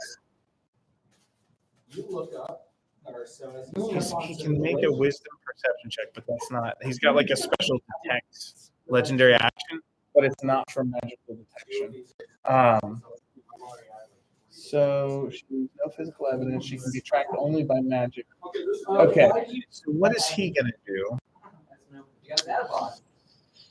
Near you as you're tasting the grass and trying not to die. Another thing that kind of kickstarts your heart for one more beat is that this creature lets out a roar as he. What is he gonna do? What? He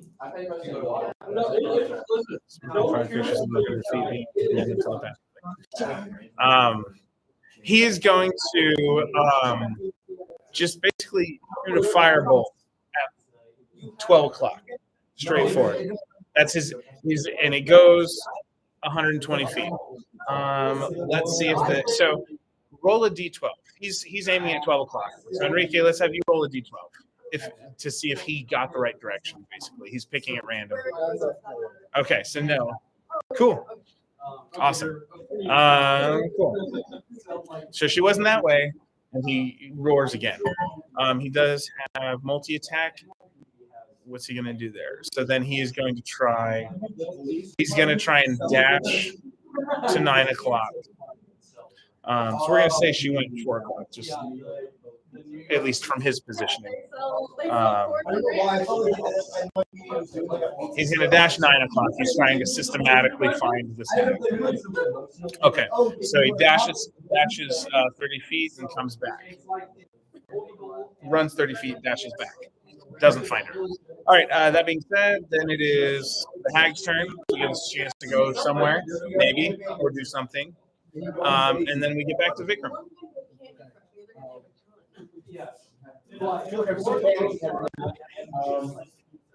But knowing there was a drop, knowing two of my party members was out the window. One is accounted for. Yeah. Are you okay? Are you okay? Yeah, I'm good. I'm good. Feel free to unwrap me. I'll find a way down. Later, I need to find the cobalt. You said unwrap me. Yeah. I just said, feel free to unwrap me. I'll turn to you. Can you figure something out? When we entered, is there like a doorway or something, or is it like a flat wall? Make an Arcana check. I also like that you just asked the guy, technically from last session, that like your character tried to kill his character. That's why he backed into the tree in the first place. Is you threw an axe or something like that? Yeah, twice. You were raging. That's a With a 10, there's something about it that feels off. similar to this window. Yes. I will attempt to use the entrance that what I assume is the entrance. I'll try to go back out that way. Okay. I never decided if it worked both ways. Yeah. But that does make sense. Will you roll? Will you roll a percentile die? There's a 75% chance that that's actually how it works because it makes sense that it would. I just didn't decide yet. So 0 to 75. That's a 77. So it doesn't automatically work that way.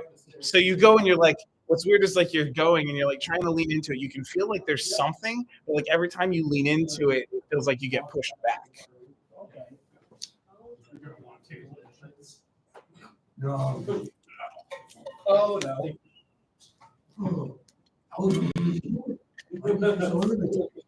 I will let you expend a spell slot to do another Arcana check with advantage. Yeah. Because the idea is that you're going to, instead of just using like your intellectual abilities, you're going to actually try and press magic into the system.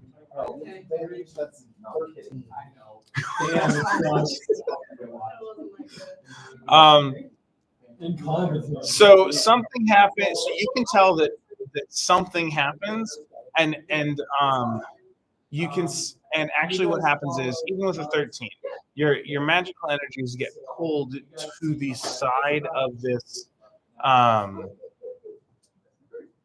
to the side of whatever this mirage, this minor illusion is, and there is actually a How high up is it? At this point, there is a little like tchotchke there, so a little like a small decoration that is almost like people have like ceramics and things, right? And it is it looks like a wishing well sculpture, like little ceramic sculpture, and your magical energy seems to travel and then go down into the fall into the well like raindrops or something, and fill the well. Takes 5 damage. Okay. So if I were to try this going again, would it have switched or no? I guess I'll also shoot With that spell. So are you just going to try and walk through it? I'm gonna try and pull it down. The spell slot, you pushing arcane energy allowed you to check one more time, and this is what you discovered. So your magical energy gave you some direction, something about this little ornamental thing, wishing well near the door, or near what feels like a door. the crystal heart. You hear just I just saw like grab the wishing well. Okay, how do you grab it? You hear something. Put my hand on it. How big is it? Like a little small. Yeah, it's like this big, but like round. So it's like a little like mini sculpture that a grandma might have, Okay. As you grab the base and try and look into it, you see that the magical energies that had been dripping in kind of swirl around and turn from a purple to a green. Oh, with the guidance I could. Okay. Natural 20 is a natural 20. If you get a natural,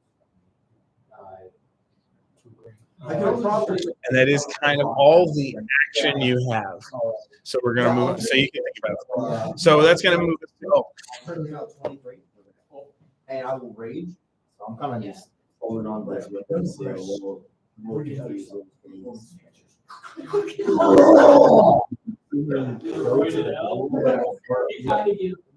I assume with how we got in here. Yes, you saw him try and kind of like push into it, and it seems like he's getting like shoved back from a force you can't see. And then you see him playing with a little wishing well that change, and you're kind of hanging out, so you might see that change color. Plus, so it's 23 strength, which is a.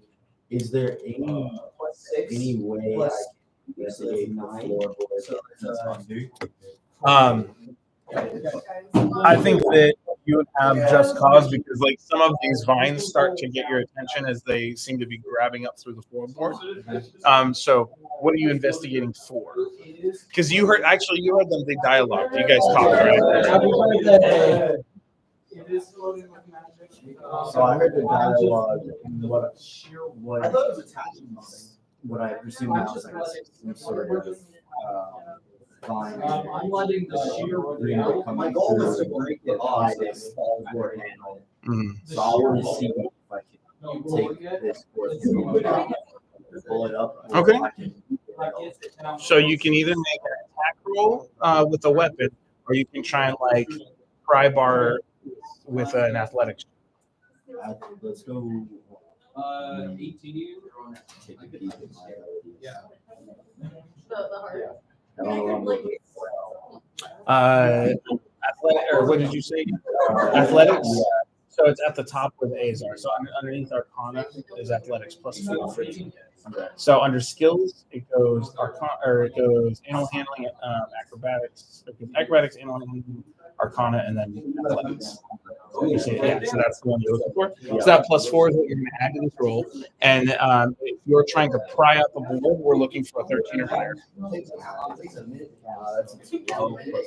Okay, so yeah, so you managed to pry up one of these boards, and lo and behold, Estes' face is right there, and he's looking up at you. The man who tried to kill him just 20 minutes ago, 10 minutes ago. Feel free to release the vines. Just please. Please. So as it starts. So yeah, Estes, you have about 4 foot of board that's no longer there because you popped it up. So your face is about a 6-inch board. Sorry for this make. It'll be about a 12-inch board. Not that I don't know that matters. Am I able to do No, I mean, it's a deck save, right? From as to what? like actually has to try to grab that? Are you going to try and pull it through? Yeah. So we can call that a bonus action what you did to pry out the board. And we can say, sure. If you're going to try and pull him out, make a strength check to pull him out. Are you going to fight him to keep him from grabbing you? I can't do anything. Oh, that's true, because you're kind of. What's the? It's against yours, and I'm going to say +1 because the floorboards. So 1 more than what your normal DC is for this. So you need a 14 or higher to be able to pull him. Okay, and then I'm looking for that plus number. You can use athletics again. So that's the +4 again. So plus 4. Yeah. Yeah, D20.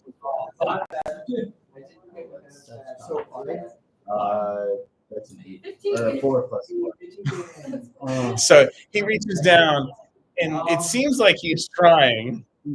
He's pulling, but maybe what are you wearing again? What do you see yourself as wearing here? I feel like because of the Warhammer and like I just have like basic chainmail with the like blacksmith apron, or Yeah. Yeah, just that. But the vines are too good. Okay. The vines are So, and it's one of those where it's like the vines have like your equipment attached, and your arms really are like this. So every time he pulls, it's like, it's like it's rooted into the whatever I'm latched on. Okay, so just not quite strong enough yet. Anything you'd like to say as a free action? I'm not understanding why he's down to the line, so I'm gonna tell him to let go. Yeah, he's holding on. That's on point. Like, what's wrong with you? What's your problem? I'm the issue, I guess. It's me. Sorry. T-Swift. All right, cool. That's kind of your turn, unless you wanted to move somewhere. So I'm gonna stay right there. Okay. Cool. That gets us to Skade, and then Estes out.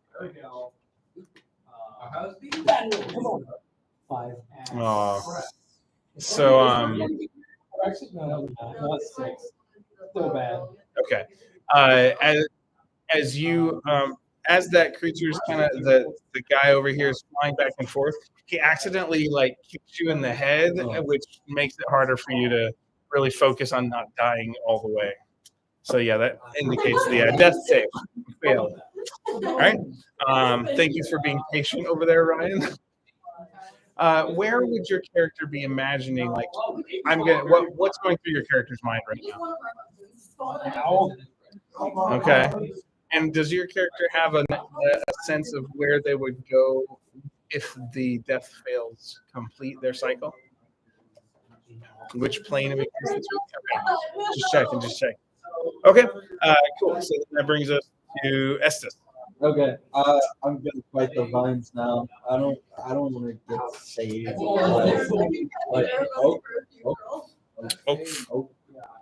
Yeah, I don't know. No. Last person. Ooh, that's so bad.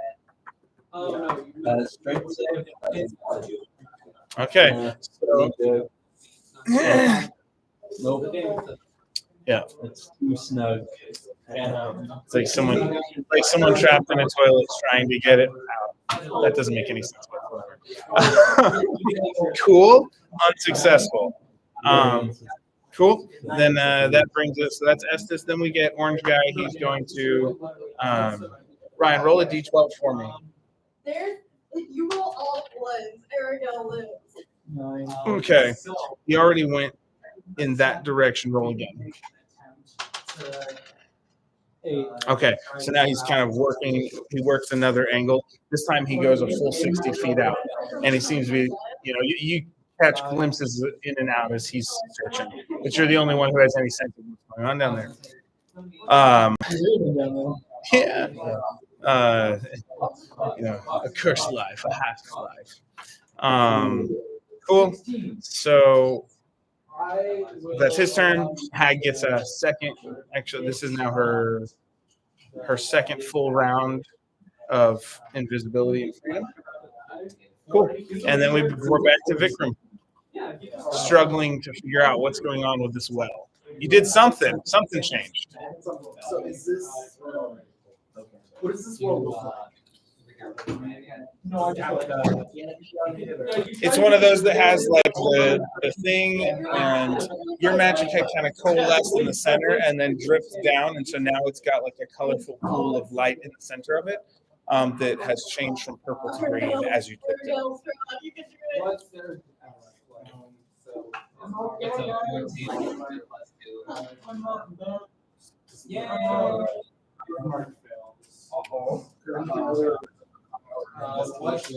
You can do Arcana.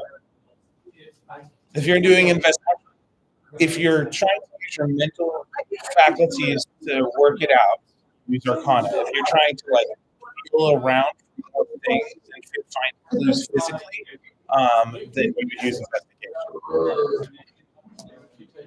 Yeah, so Okay. You're trying to work out by what you know about magic what's happening here.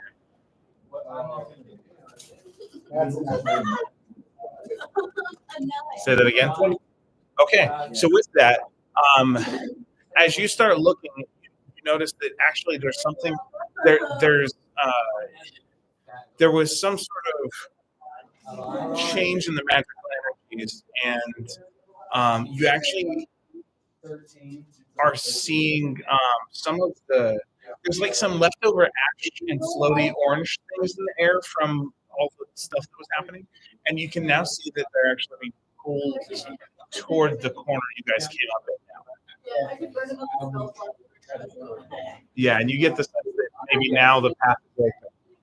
Yeah. So you hear that sound of the bank teller's tube as you take that back. and you come stumbling out at the base of the tree.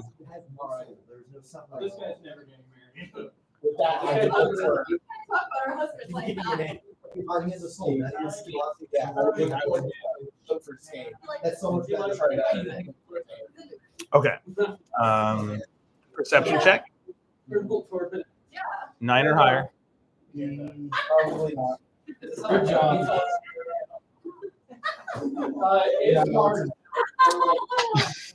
I was like trying to give you a less than. Like it's not. So you start. You're like. I mean, so what would it look like as you just barely miss it? And also notably, you do see the creature who's rather large flying around. I'm just moving around too fast. I'm looking. I'm not perceiving. And it's almost like you're looking. Yeah, it's like you're looking out and you're seeing the creature like flying, and you're not looking right there on the ground in a puddle of crunch. Not Captain Crunch. That's different. So with that, so you made it down there. You did a perception check. You do technically still have, I think, 20 feet of movement, and that's kind of your turn. I think I would just call out, where are you? Can you hear me? Okay. And then, yeah, I'll make sure. Okay. The large orange and black cinder, sovereign of, what did I call him? Sovereign of what? Of course, I just posted. Cinder. Is it? Sovereign of Cinder. Okay. It was Sovereign of Smoldering Mist. Sorry. Yeah. Sovereign of Smoldering Mist. The Sovereign of Smoldering Mist. I'm right here. Give me away. And with that, that's your turn. He will move around one more. Actually, no, hold on. That's your turn. It's not his turn yet. It is Oak's turn. So my perception is he's now going through this doorway. Yeah, you heard a. I hear a noise. And technically, is this the one you were using? Yeah. Okay. This is kind of what's happening. Let's turn around. A little more accurate. So you're on the floorboard with this place. He's underneath. You popped a hole in it. Okay. So I hear the noise going through this doorway or passage, but I just saw it. Right. 2 turns before they hit you. There's enough time I'm for you to gonna go. look at you, ask me why you still I can just keep pulling the heart down. And then... Maybe because last time I was in any vicinity of you, I don't know, axe was thrown at me? Preferably, I would like to be held by these bonds and not by you. So, Strangely comfortable, right? yeah. With that, I'm gonna like go. That would have been nice. Good. I'm gonna go investigate this corner. Okay. Natural. So you're not. Okay. You're gonna leave him there. Yeah, I'm All right. Do an investigation check. 11. 14. That is And your initial, or his initial travel. All right, so it's a plus 0.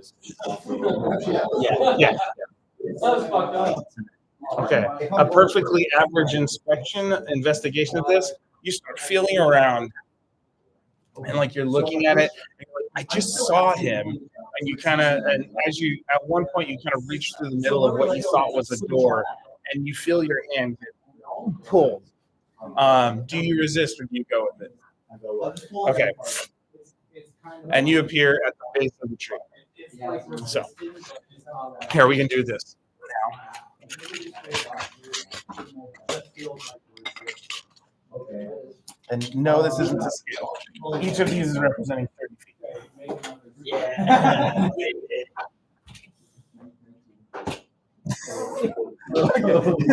So dead body, you guys are over here. Not dead yet. Right? Yeah. Surprisingly, I'm not. Well, not well. Well, it was constructed probably by A Hag. So,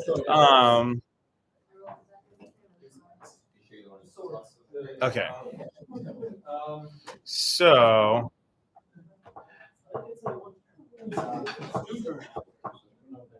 you're down there. You've used the equivalent of a bonus action to investigate. And so now you have action and about 20 feet of movement, 15 feet of movement.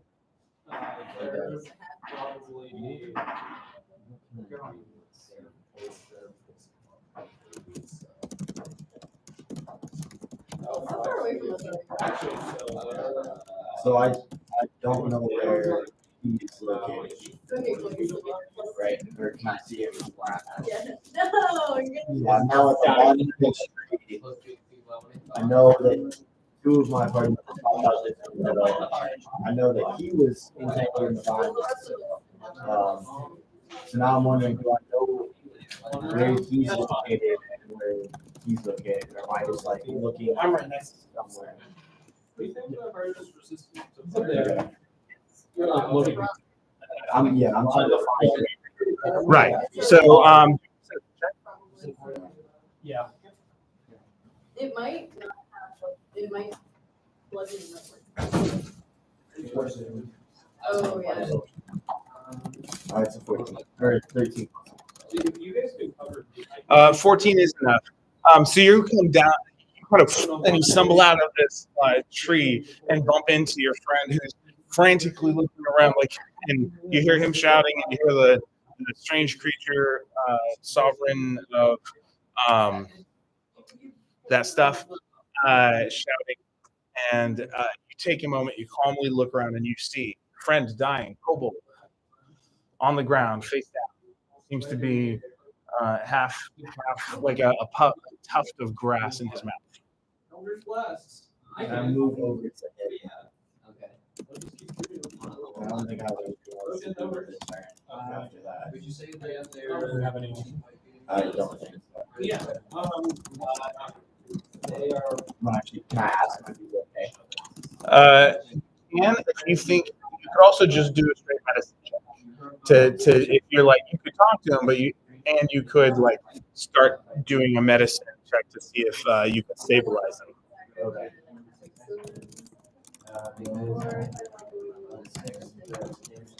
That's an 11 plus. With a 12, it's not enough to stabilize him, but I'm going to give him advantage on his next death save because you're plugging some of the holes and straightening some of the bones that seem to be popping out of places they shouldn't. Like flat like a pancake. Like stretching me back out. Yeah. So with that, I think that's your turn. And so then that brings us to Skade. So death save with advantage this time. Take the highest.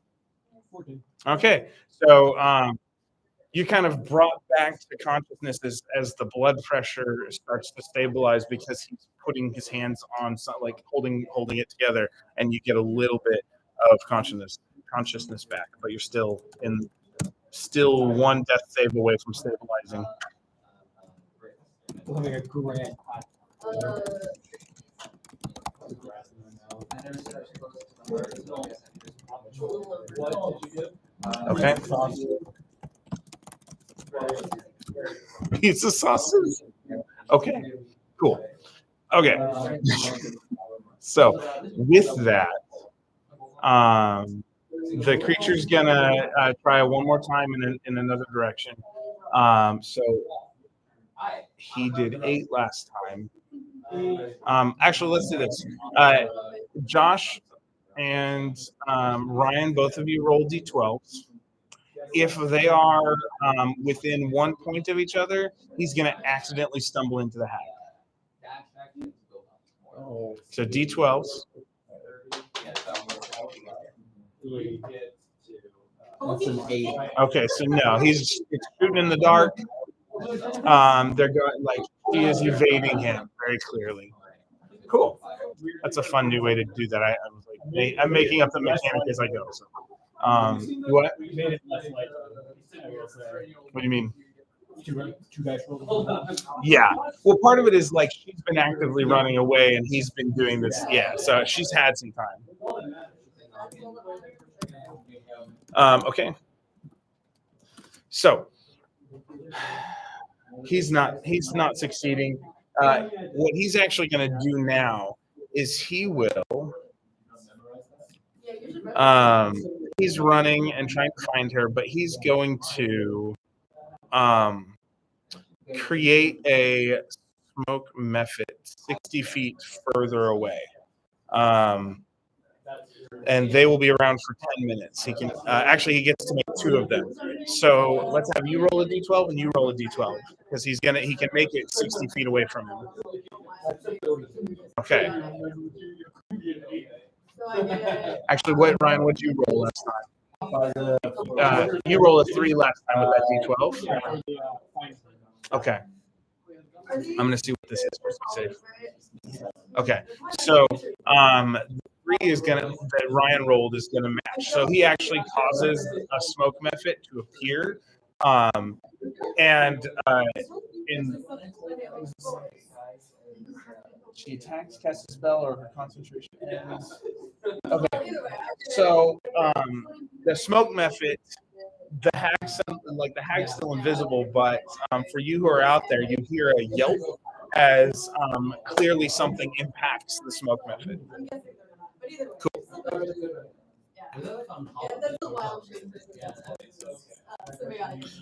So with that, does that make sense? Okay. So then that's his turn. So that and then the hag's turn. We are back up. I think I didn't skip you. Did I skip you? I did. I skipped you. Sorry. Go ahead. Okay. We're gonna try to break out again. That's a 14 plus 14. That does it. No, I Yeah. have a plus 1. Cool. Yeah. So you have to. So you bust through the plants and one of the floorboards to get all the way out. But you're out, my friend. You are no longer dangling or entangled. Yep. Oh, kind of bad. Okay, can I climb through the floor? Like, yeah. So when you said you got out, I meant you came up through the floorboards. Okay. You were able to disentangle from the branches and make it up through a floorboard with your, I think it was 17 total. Yeah. So you're now, and you kind of roll up and out onto the floor. Great. Awesome. No idea where everybody went. Nobody's in here. Can I go ahead and roll investigation? What are you trying to do? To find where? So you kind of had a little bit of line of sight, and you heard some things. So you get a sense that they probably went back through wherever you came from. Okay. Admittedly, when you came through, you kind of came and fell in backwards. Sorry, you got the wrong voice.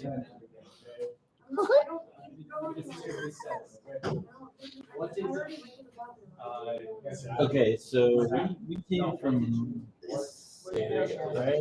Yeah, basically. Okay. I'm actually kind of proud of my treehouse now. Oh, you're out. We can get rid of that. Nobody's in there anyway. So. Happy birthday. Oh, sorry. And he went through the portal. You said you went through the portal back? Yeah. Okay. Yeah. So we'll keep this to indicate that you're at that tree. I'll take those back. Thank you. Yeah, in case you didn't know, that's not what I meant to do there. In case you didn't know, you can't attach this dice tower and keep things together. That was embarrassing.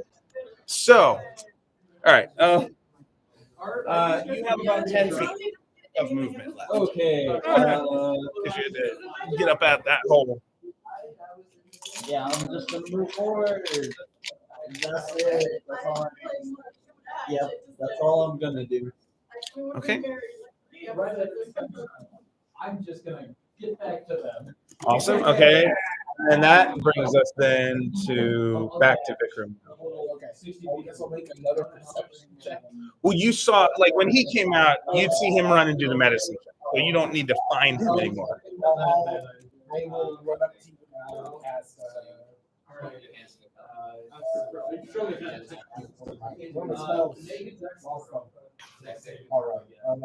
Everybody's on the stairs. I'm not on the stairs. You're in the second level. Where So am I? On Cold Man? No. All right. I can't wait to mid-roll So are you rolling the? Okay, yeah, go for it.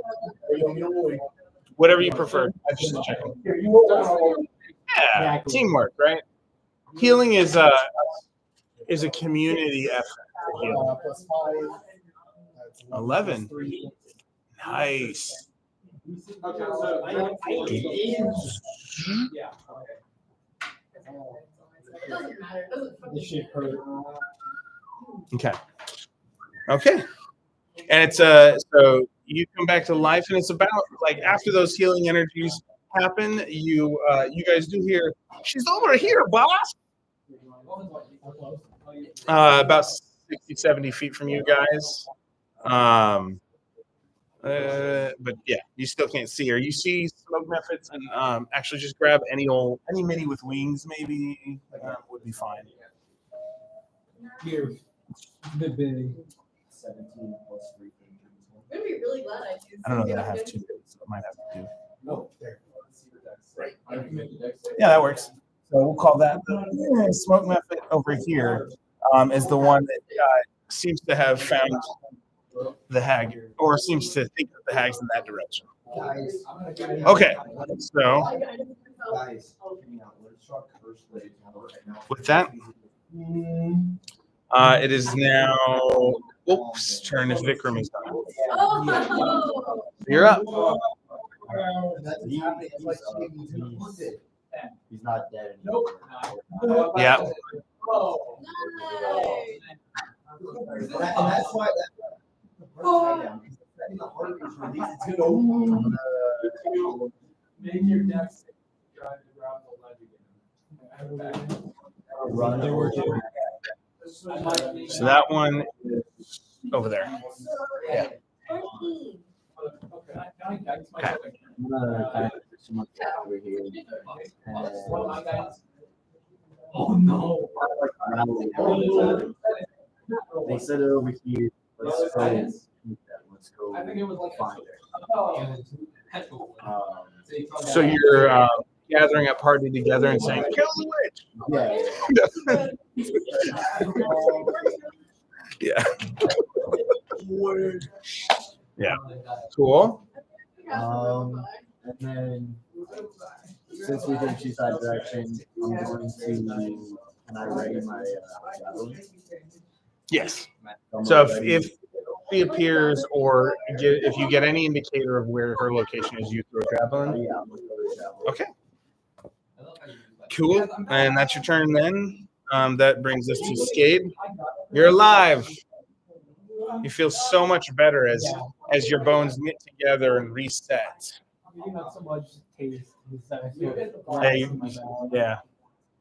There's still a little bit of dirt and grass like attached to your chin. You might have lost an incisor on the head. Let's see. Okay, so did you say you're moving around the tree? I moved right here. Okay. So I'm going to hold action and I will cast 1% after the hag. Do you have to see the hag? Press! Grab our husband! See in range. See in range. And what's the range on the spell? Grab our husband! Okay. So after she goes for action, I will. Is Mark's also on there? Okay. All right. And that is Skade. We're to I'm just gonna run off into the smoke. If it's direction. 1, 2, 3, 4, 5, 6. And then I'm a dash. 1, 2, 3, 4, 5, 6. Okay. Okay. That's all I'm gonna do. That's all I'm gonna do. Okay. It was not gonna be fine. Very cool. Roll a percentile die. You've got a 15% chance. That is They're flying. 20, I think. Okay. So that would be it there. 20. So just 20 even? Yeah. Okay. Not quite. it's like you can almost sense her, like you know she's near here, but you just can't. Like, there's something hindering you, your normal perceptive abilities. Okay, cool. And thank you, Dash. That's it. Okay, so then we go to this guy. He has a 100-foot fly speed, and he's going, so that's 5, 10, 15, 20, 25, 30, 35, 40. 50. Yeah, I was trying to remember. I'm like, I think this whole mat is 120 feet, actually, if I'm remembering correctly. That's something. So we're gonna say he flies over here, and we're gonna give him because he was looking when he cast his smoke method. We're going to give him a 30% chance. Would you roll for us? So 0 to 30 on percentile die is what we're looking for. Yeah. Say 91. Okay, so no. So wherever he's running, he like flies off, and it's almost like he overshoots in the wrong direction. So he's off the map by about 30 feet, I think. I'm doing the math right. Cool. I'm not in the range. Why did we even bother getting married? Okay. Okay. So I need a priest for a number of reasons. Therapy. Okay. Yeah. We'll work it out. So he flies off. That's his turn. His smoke methods are starting to kind of wander around. The smoke method has a 20% chance. Enrique, would you roll a percentile die to see if the smoke method finds the hag? They're literally trying to stumble over her while she's invisible. Yeah. And because it's magical, nobody gets to make it. Okay, that is not it. So everybody, like, this is like the only search party I have are my arms waving and running. So yeah. It's like playing tag with someone invisible. It's kind of has that feel to it's like if it weren't such a serious thing with like people had been bloody and nearly dead, it has that feel. But that's their turn. It is now the hag's turn, and she can see all of them, so she's going to try and avoid them. We're going to see how well she does that. She does all right. Okay, so. Not great though, and that again brings us to Victor. All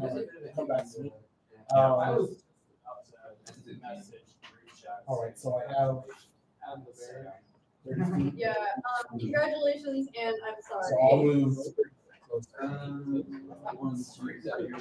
Yeah, I was gonna say she gave me permission to play her character. Usually, like, I'll attempt to pass the table again and try to catch her up into it. Okay, what's the radius and stuff? 20-foot cube. Okay. Here's what we're gonna do. Okay. Each of you roll a d6.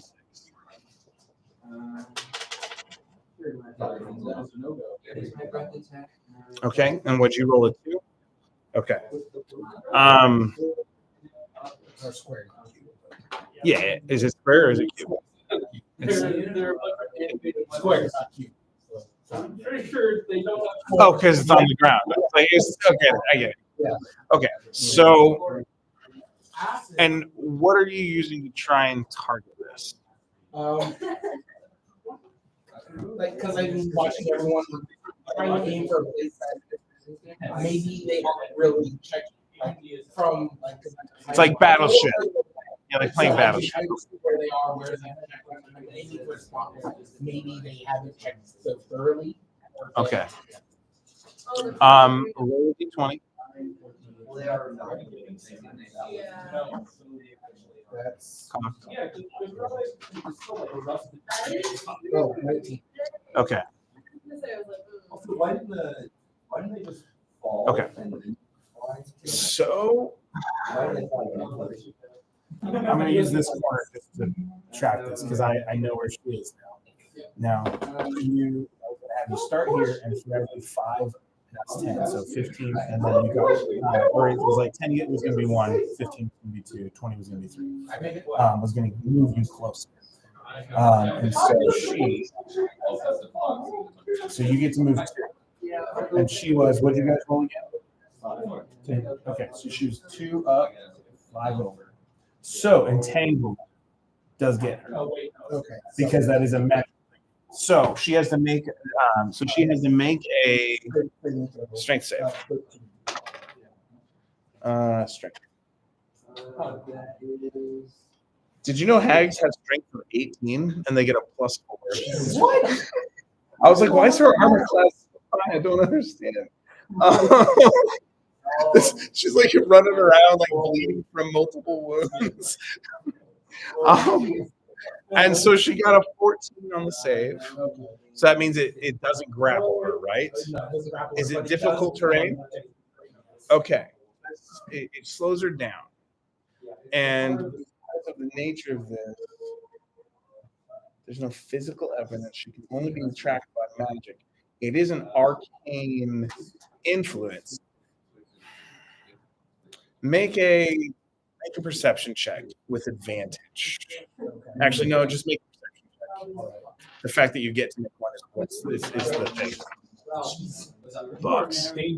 All right, that's a 15. At least he uses a dice box. I think you're the one who's dropped it. What was it again? Okay. Okay. So.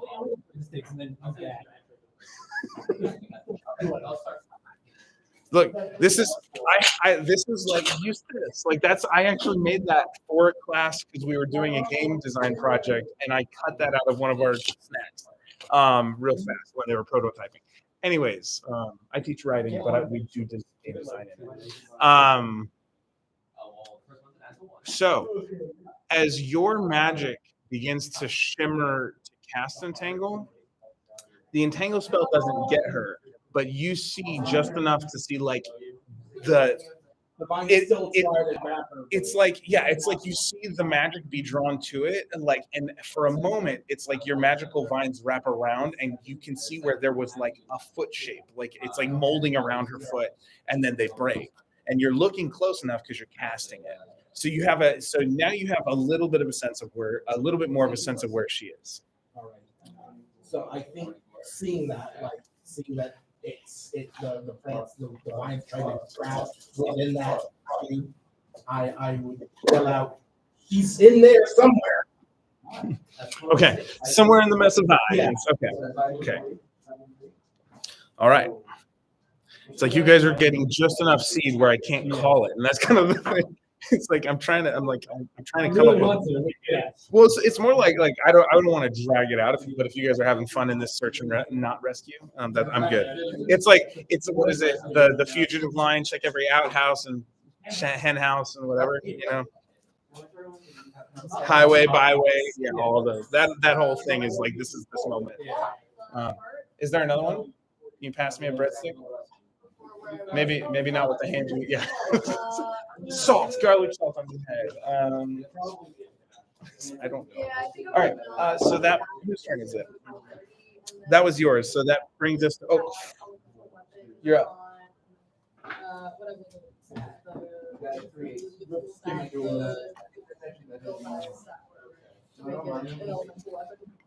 Do any of us see He shouts out and says, "It's in my bramble of weeds over there," or something like that. And so you can see like a 20-foot square where she was last seen. Well, luckily this isn't your character.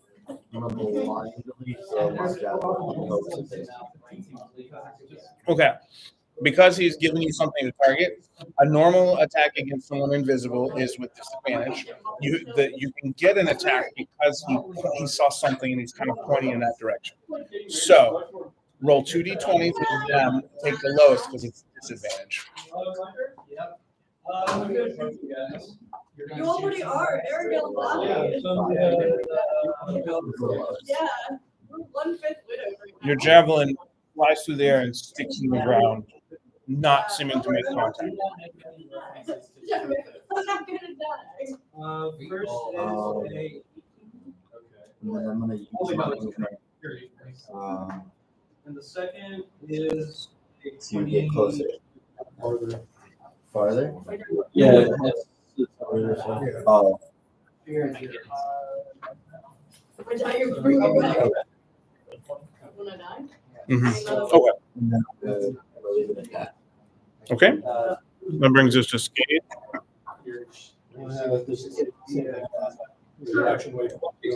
Okay. You did have someone trap out, so you could make an attack and just be with disadvantage if it's a ranged attack. Okay. Are you moving at all? Okay. I should be. Yeah, 12% do you like character? Okay. I would love a character if you Estes. Okay. I'm just going to swing wildly in the direction that Vikram pointed to. Okay. Which one's you again? The bird? Okay. Yeah. Okay. So I'm just gonna. So you're gonna run over in the direction. You have barely enough movement to get there and make your attack. Oh, okay. Cool. Awesome. Yep. It's like you run off the board. Yeah. And end up over there. Okay. Gotcha. Funny. That's right. It is. Yeah. That's right. All right. I'm just gonna swing.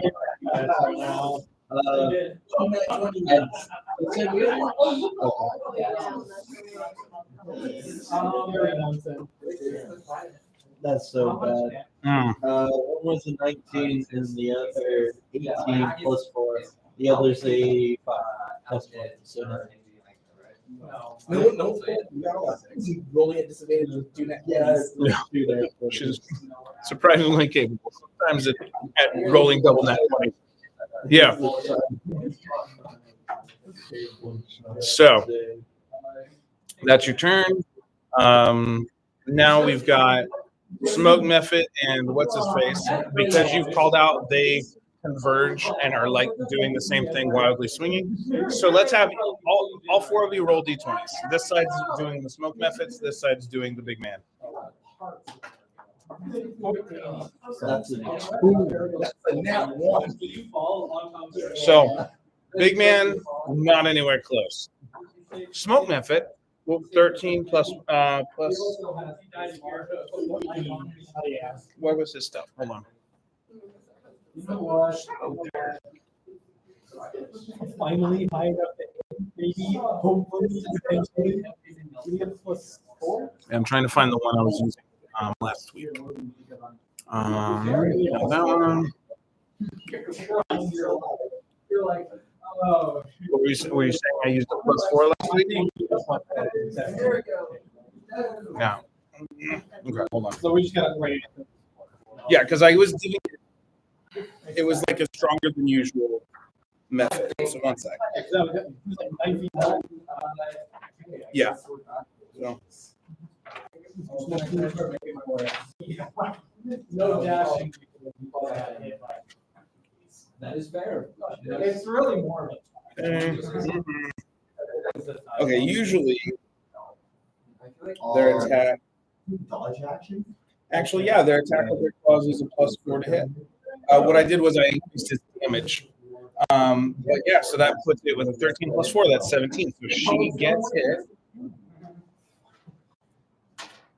So she, We'll keep the natural 19. I just want to make sure she doesn't come invisible back from invisibility. Okay, so he strikes through. That attack roll goes. So we need 2d4 of damage. So both of you roll 2d4s. I think that should be what I did last time. Because these are over 6 total. Okay. I just lost. That's more than. It's just you. +2. So 8 total damage to her. And everyone sees her take that damage. So what is she going to do now? She tries to evade here. Does she have anything else? She will use. Actually, she doesn't turn. I think it's supposed to be like greater invisibility because she takes damage. So con save. That's not going to be it. She becomes visible. All right, so let's put it over here. So she's over here. She becomes visible. We're going to say over there. And these two were wildly flowing. Near her, the smoke method actually got her. You were also doing like a melee attack, but you missed. So you're kind of facing the wrong direction. And you've got your javelin thing. We'll say you're right there. What were you doing? I was. You were distance. Okay. So okay. We're just All right. And then who's holding action? Are you holding action? So she's visible now. I mean, So I don't have to. I If it does succeed, Okay, so it was when she was visible and did a thing. yeah, the whole person, it rolls on their turn again, and then if I do it like right as she appeared, she'll have to roll immediately again. Okay. So if I get unlucky, I think I understand. assuming she does I can land the first time, I might just fail the second. That's why I waited for Okay. That was theirs, and it is the Hag's turn now. Yeah, and so I will do it. So she only has to roll one. Gotcha. It was when she moved. Is the idea. Yeah. And is it at the beginning of her turn she gets a second check? Is that what you're telling me? I love it. That's trippy. Lasers. End of each of its turns. So once it's turn. Okay. With the same. So your hold action was after she does her thing. Yeah, after she does her turn. So I don't have to have her roll twice. Okay. That's what I was like, basically coming off of her action. That's kind of her turn. I'm tracking. Okay. All right. So she's visible. That thing has happened. It's now her turn, and she will. You might forget we're here. Yeah, because Estes had already gone. This was their turn. The other smoke method. If you want to grab the other gargoyle in the box. Oh, was that the other one? Never. So he's gonna move closer. So put him at the edge, closer to little goblin figurine. All right. So they're both kind of about the same range. She's gonna try and do vicious mockery on 4 creatures again. So it's the 4 closest to her. So that would be. Let's have all 4 of you roll, or it's actually rolling for themselves though. I'm probably rolling for myself. Only one of the players. Yeah. Okay, yeah, actually, they're the only 3 with it. So you roll, and then will you 2 roll for the 2 methods, or one method and big man? It is just a D20. Yeah, because it's their wisdom save against her vicious mockery. Oh, wisdom. I haven't. Do what? Are they rolling separately for these guys? Yeah, because one's him, one's a method, one's the other guy. So Enrique, what'd you have? I rolled an 11. Okay, plus the guy's bonus. On wisdom, he only gets a 1. That is 12, so that's enough. So he saves against vicious mockery. He's so the method saves. She insults you again.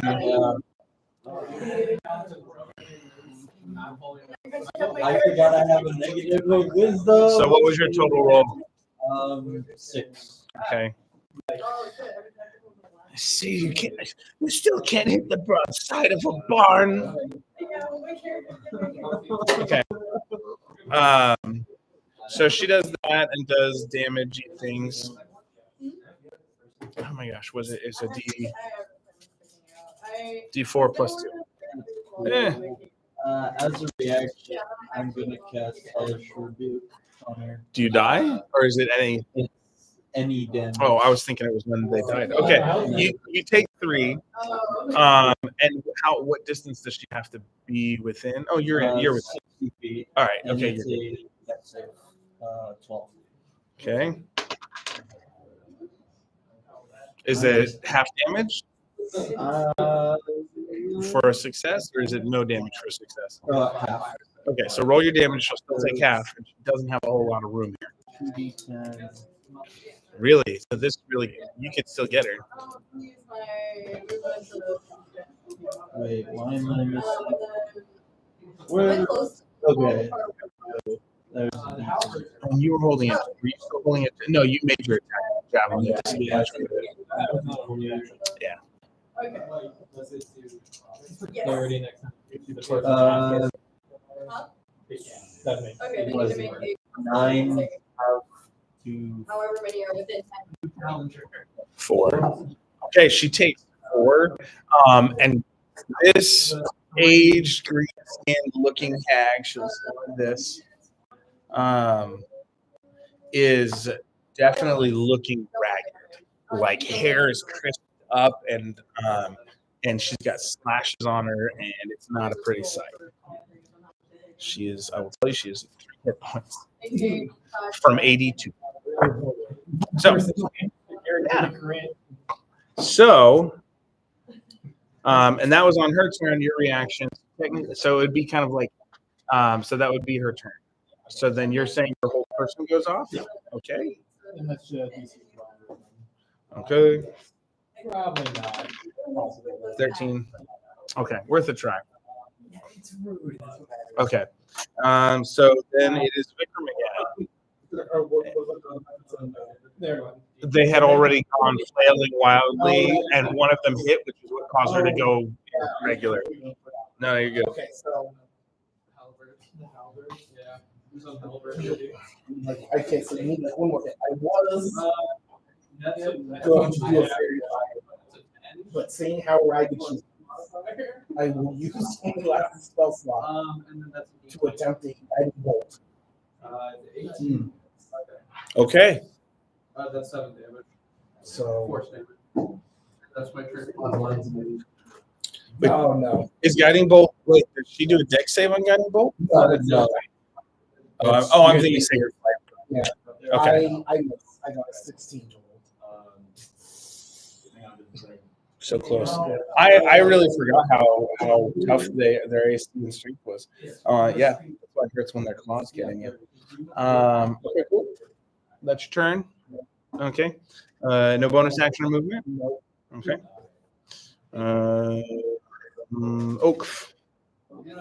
You're up. She's raggedy.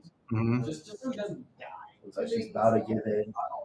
I'm gonna ready my javelin. I think you've thrown all the javelins you have. She might be within 30 feet though, so you might be able to run up and hit her if you wanted to. Okay. I think I'm gonna run up and Okay, just see if you've got 5 spaces. I think you were there. It was kind of, we were making it just barely. Perfect. Okay. I just want to make sure. I figured we were good, and it was a little loosey goosey anyway. So you can roll your d20. Yeah. That's a 9. All right. I guess we'll be back. That's a 6. Okay, so 6 plus your bonus is probably not going to be 17. No. All right. So unfortunately, what does it look like as you swing and miss? Yeah. I'm gonna swing, and I'm gonna kind of like half spin and then like fall. Okay, you can trip. You know what it was? You tripped on all his vines. All his entangling vines there. That's what happened. All those lines. The vines were too good. Well, it was a rock under the Vines getting a comeback. Wait, no. Anyways, we're gonna stop. So that brings us to skate. Vicious mockery. Okay. And what's the distance on that? The range? Okay, so you're just. Well, it's the other way. It's like all the way this way and then back that way. Because it's like there's yeah. Again, Pac-Man look. Yeah. Though I like the idea actually now of having like a layer where you walk through one door and come in the other. Like that actually is kind of fun, especially. Anyways, I'm distracted. Okay, cool. Either way, sure. Yeah, you said you move your movement and then you cast it. You're fine. Okay, go for it. Oh, she does in his whole person again. Vicious mockery. She saves. She does save. Tragic. Is that half damage or no damage? No damage. Yeah. We just. What were you trying to say to her? All it takes is one. I know. That's why it didn't work. It's a whole look. She says it sounds much more ragged and tired than my depiction. Cool. So with that, Mutter some sutras in Infernal. so that brings us to Estes. Yeah. Estes is up. Let's see if you get it. That's 15 plus. That is my turn. I realized. Yes, that hits. Yeah. So if you can do at least 3 damage, Yeah. Yeah. That's roll it. Or what's your normal bar? 2. Okay, so let's. Well, it's enough. Let's see how much damage, and then you can tell us what it looks like. Yeah. 2-hand hammer goes swing. That's a 10 baby. Nice. Okay, so what does it look like? I think at this point I'm just going to just swing and swing like You're like coming at her with the whole thing around. Okay. like my whole body's moving. Like, Okay. I'm turning with the Gotcha. thing, the whole weight, And the wind up. and just hit her. Head clean off. Okay. You cleave asunder at the neck Yep. this hag, and her head does go flying. Nat 20. So I was rolling to see if he could catch it. So you cleave it off. Her head goes flying, and the sovereign catches her head like it's like it's gonna be a home run if he doesn't, and with like perfect precision. And he does it. He's facing the wrong way. So actually, it's more like it's like the brick in the beginning of Spider-Man that Daredevil catches. It's like that. So he has that moment. You cleave, he catches. I fall to my knees and like, like it was almost a home run. Like, it's over. No, it was beautiful. It was beautiful. No, you guys are on the same team, so whatever. It's good. It's good. We're blending sports here. Anyway, so suffice to say, you are, unless anyone wants to attack the Sovereign of Smoldering Mist, we can say we're out of initiative. And what would you like to do now? Her body lumps and falls to the ground.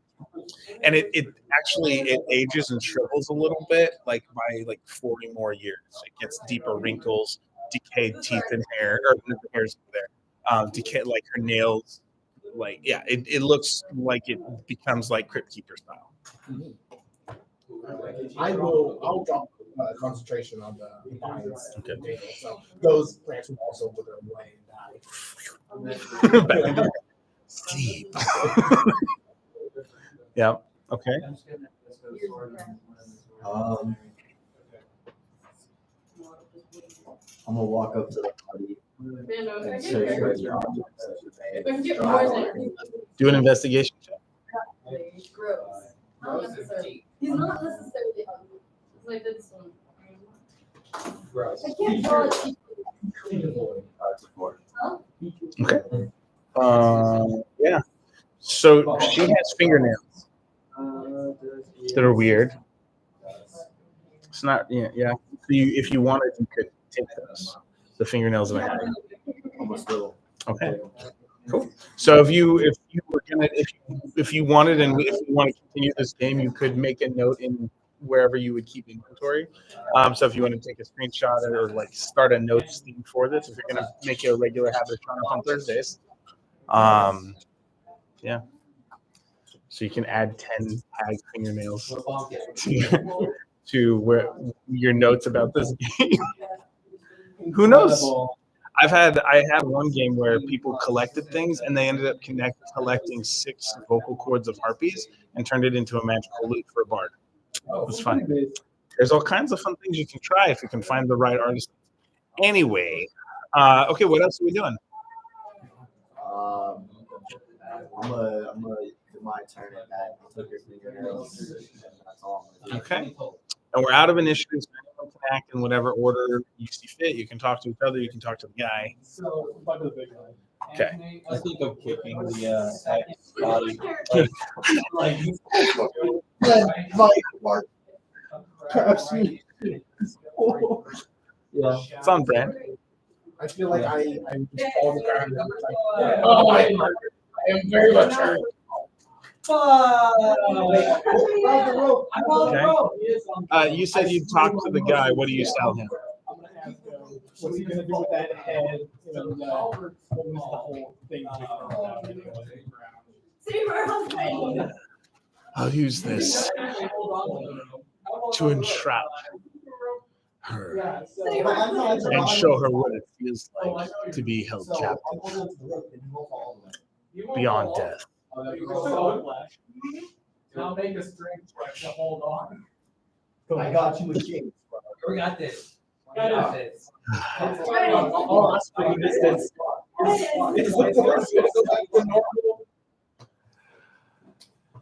As the energy, as my energy returns to me, my power returns to me, the forest should heal. Can I ask him? Yeah, Where nice. does he plan on doing? Oh, yeah, you all. Return to my home. I rule my various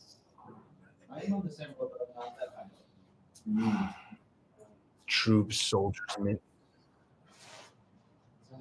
followers from the peak of a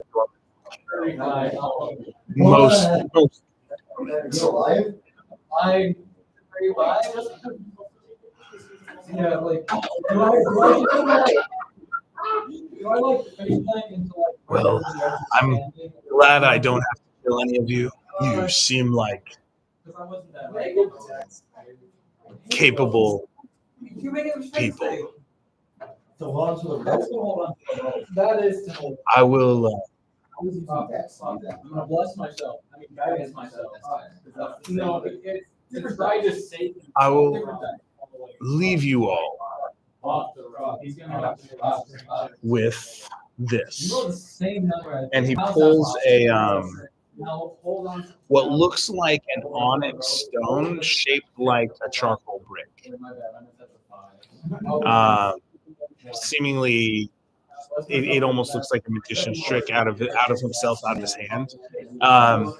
And let's see, who killed the death blow? You did? Yeah. So he's going to hand this to you. You summon a method of your either two different kinds actually. There are a couple, two.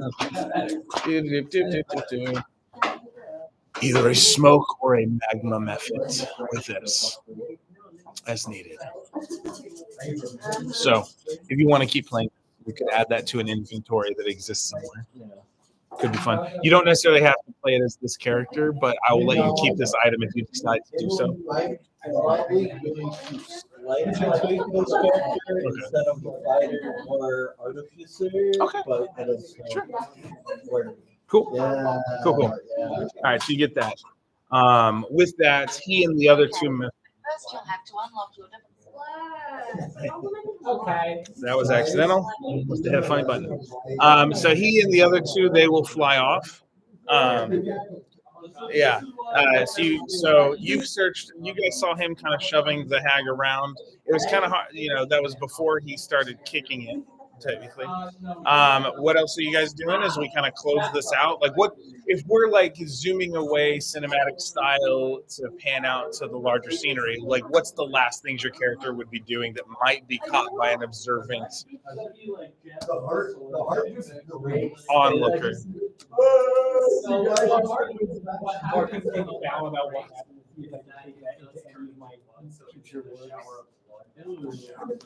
Cool. I think I would feel like I was playing like one heals. Help me. I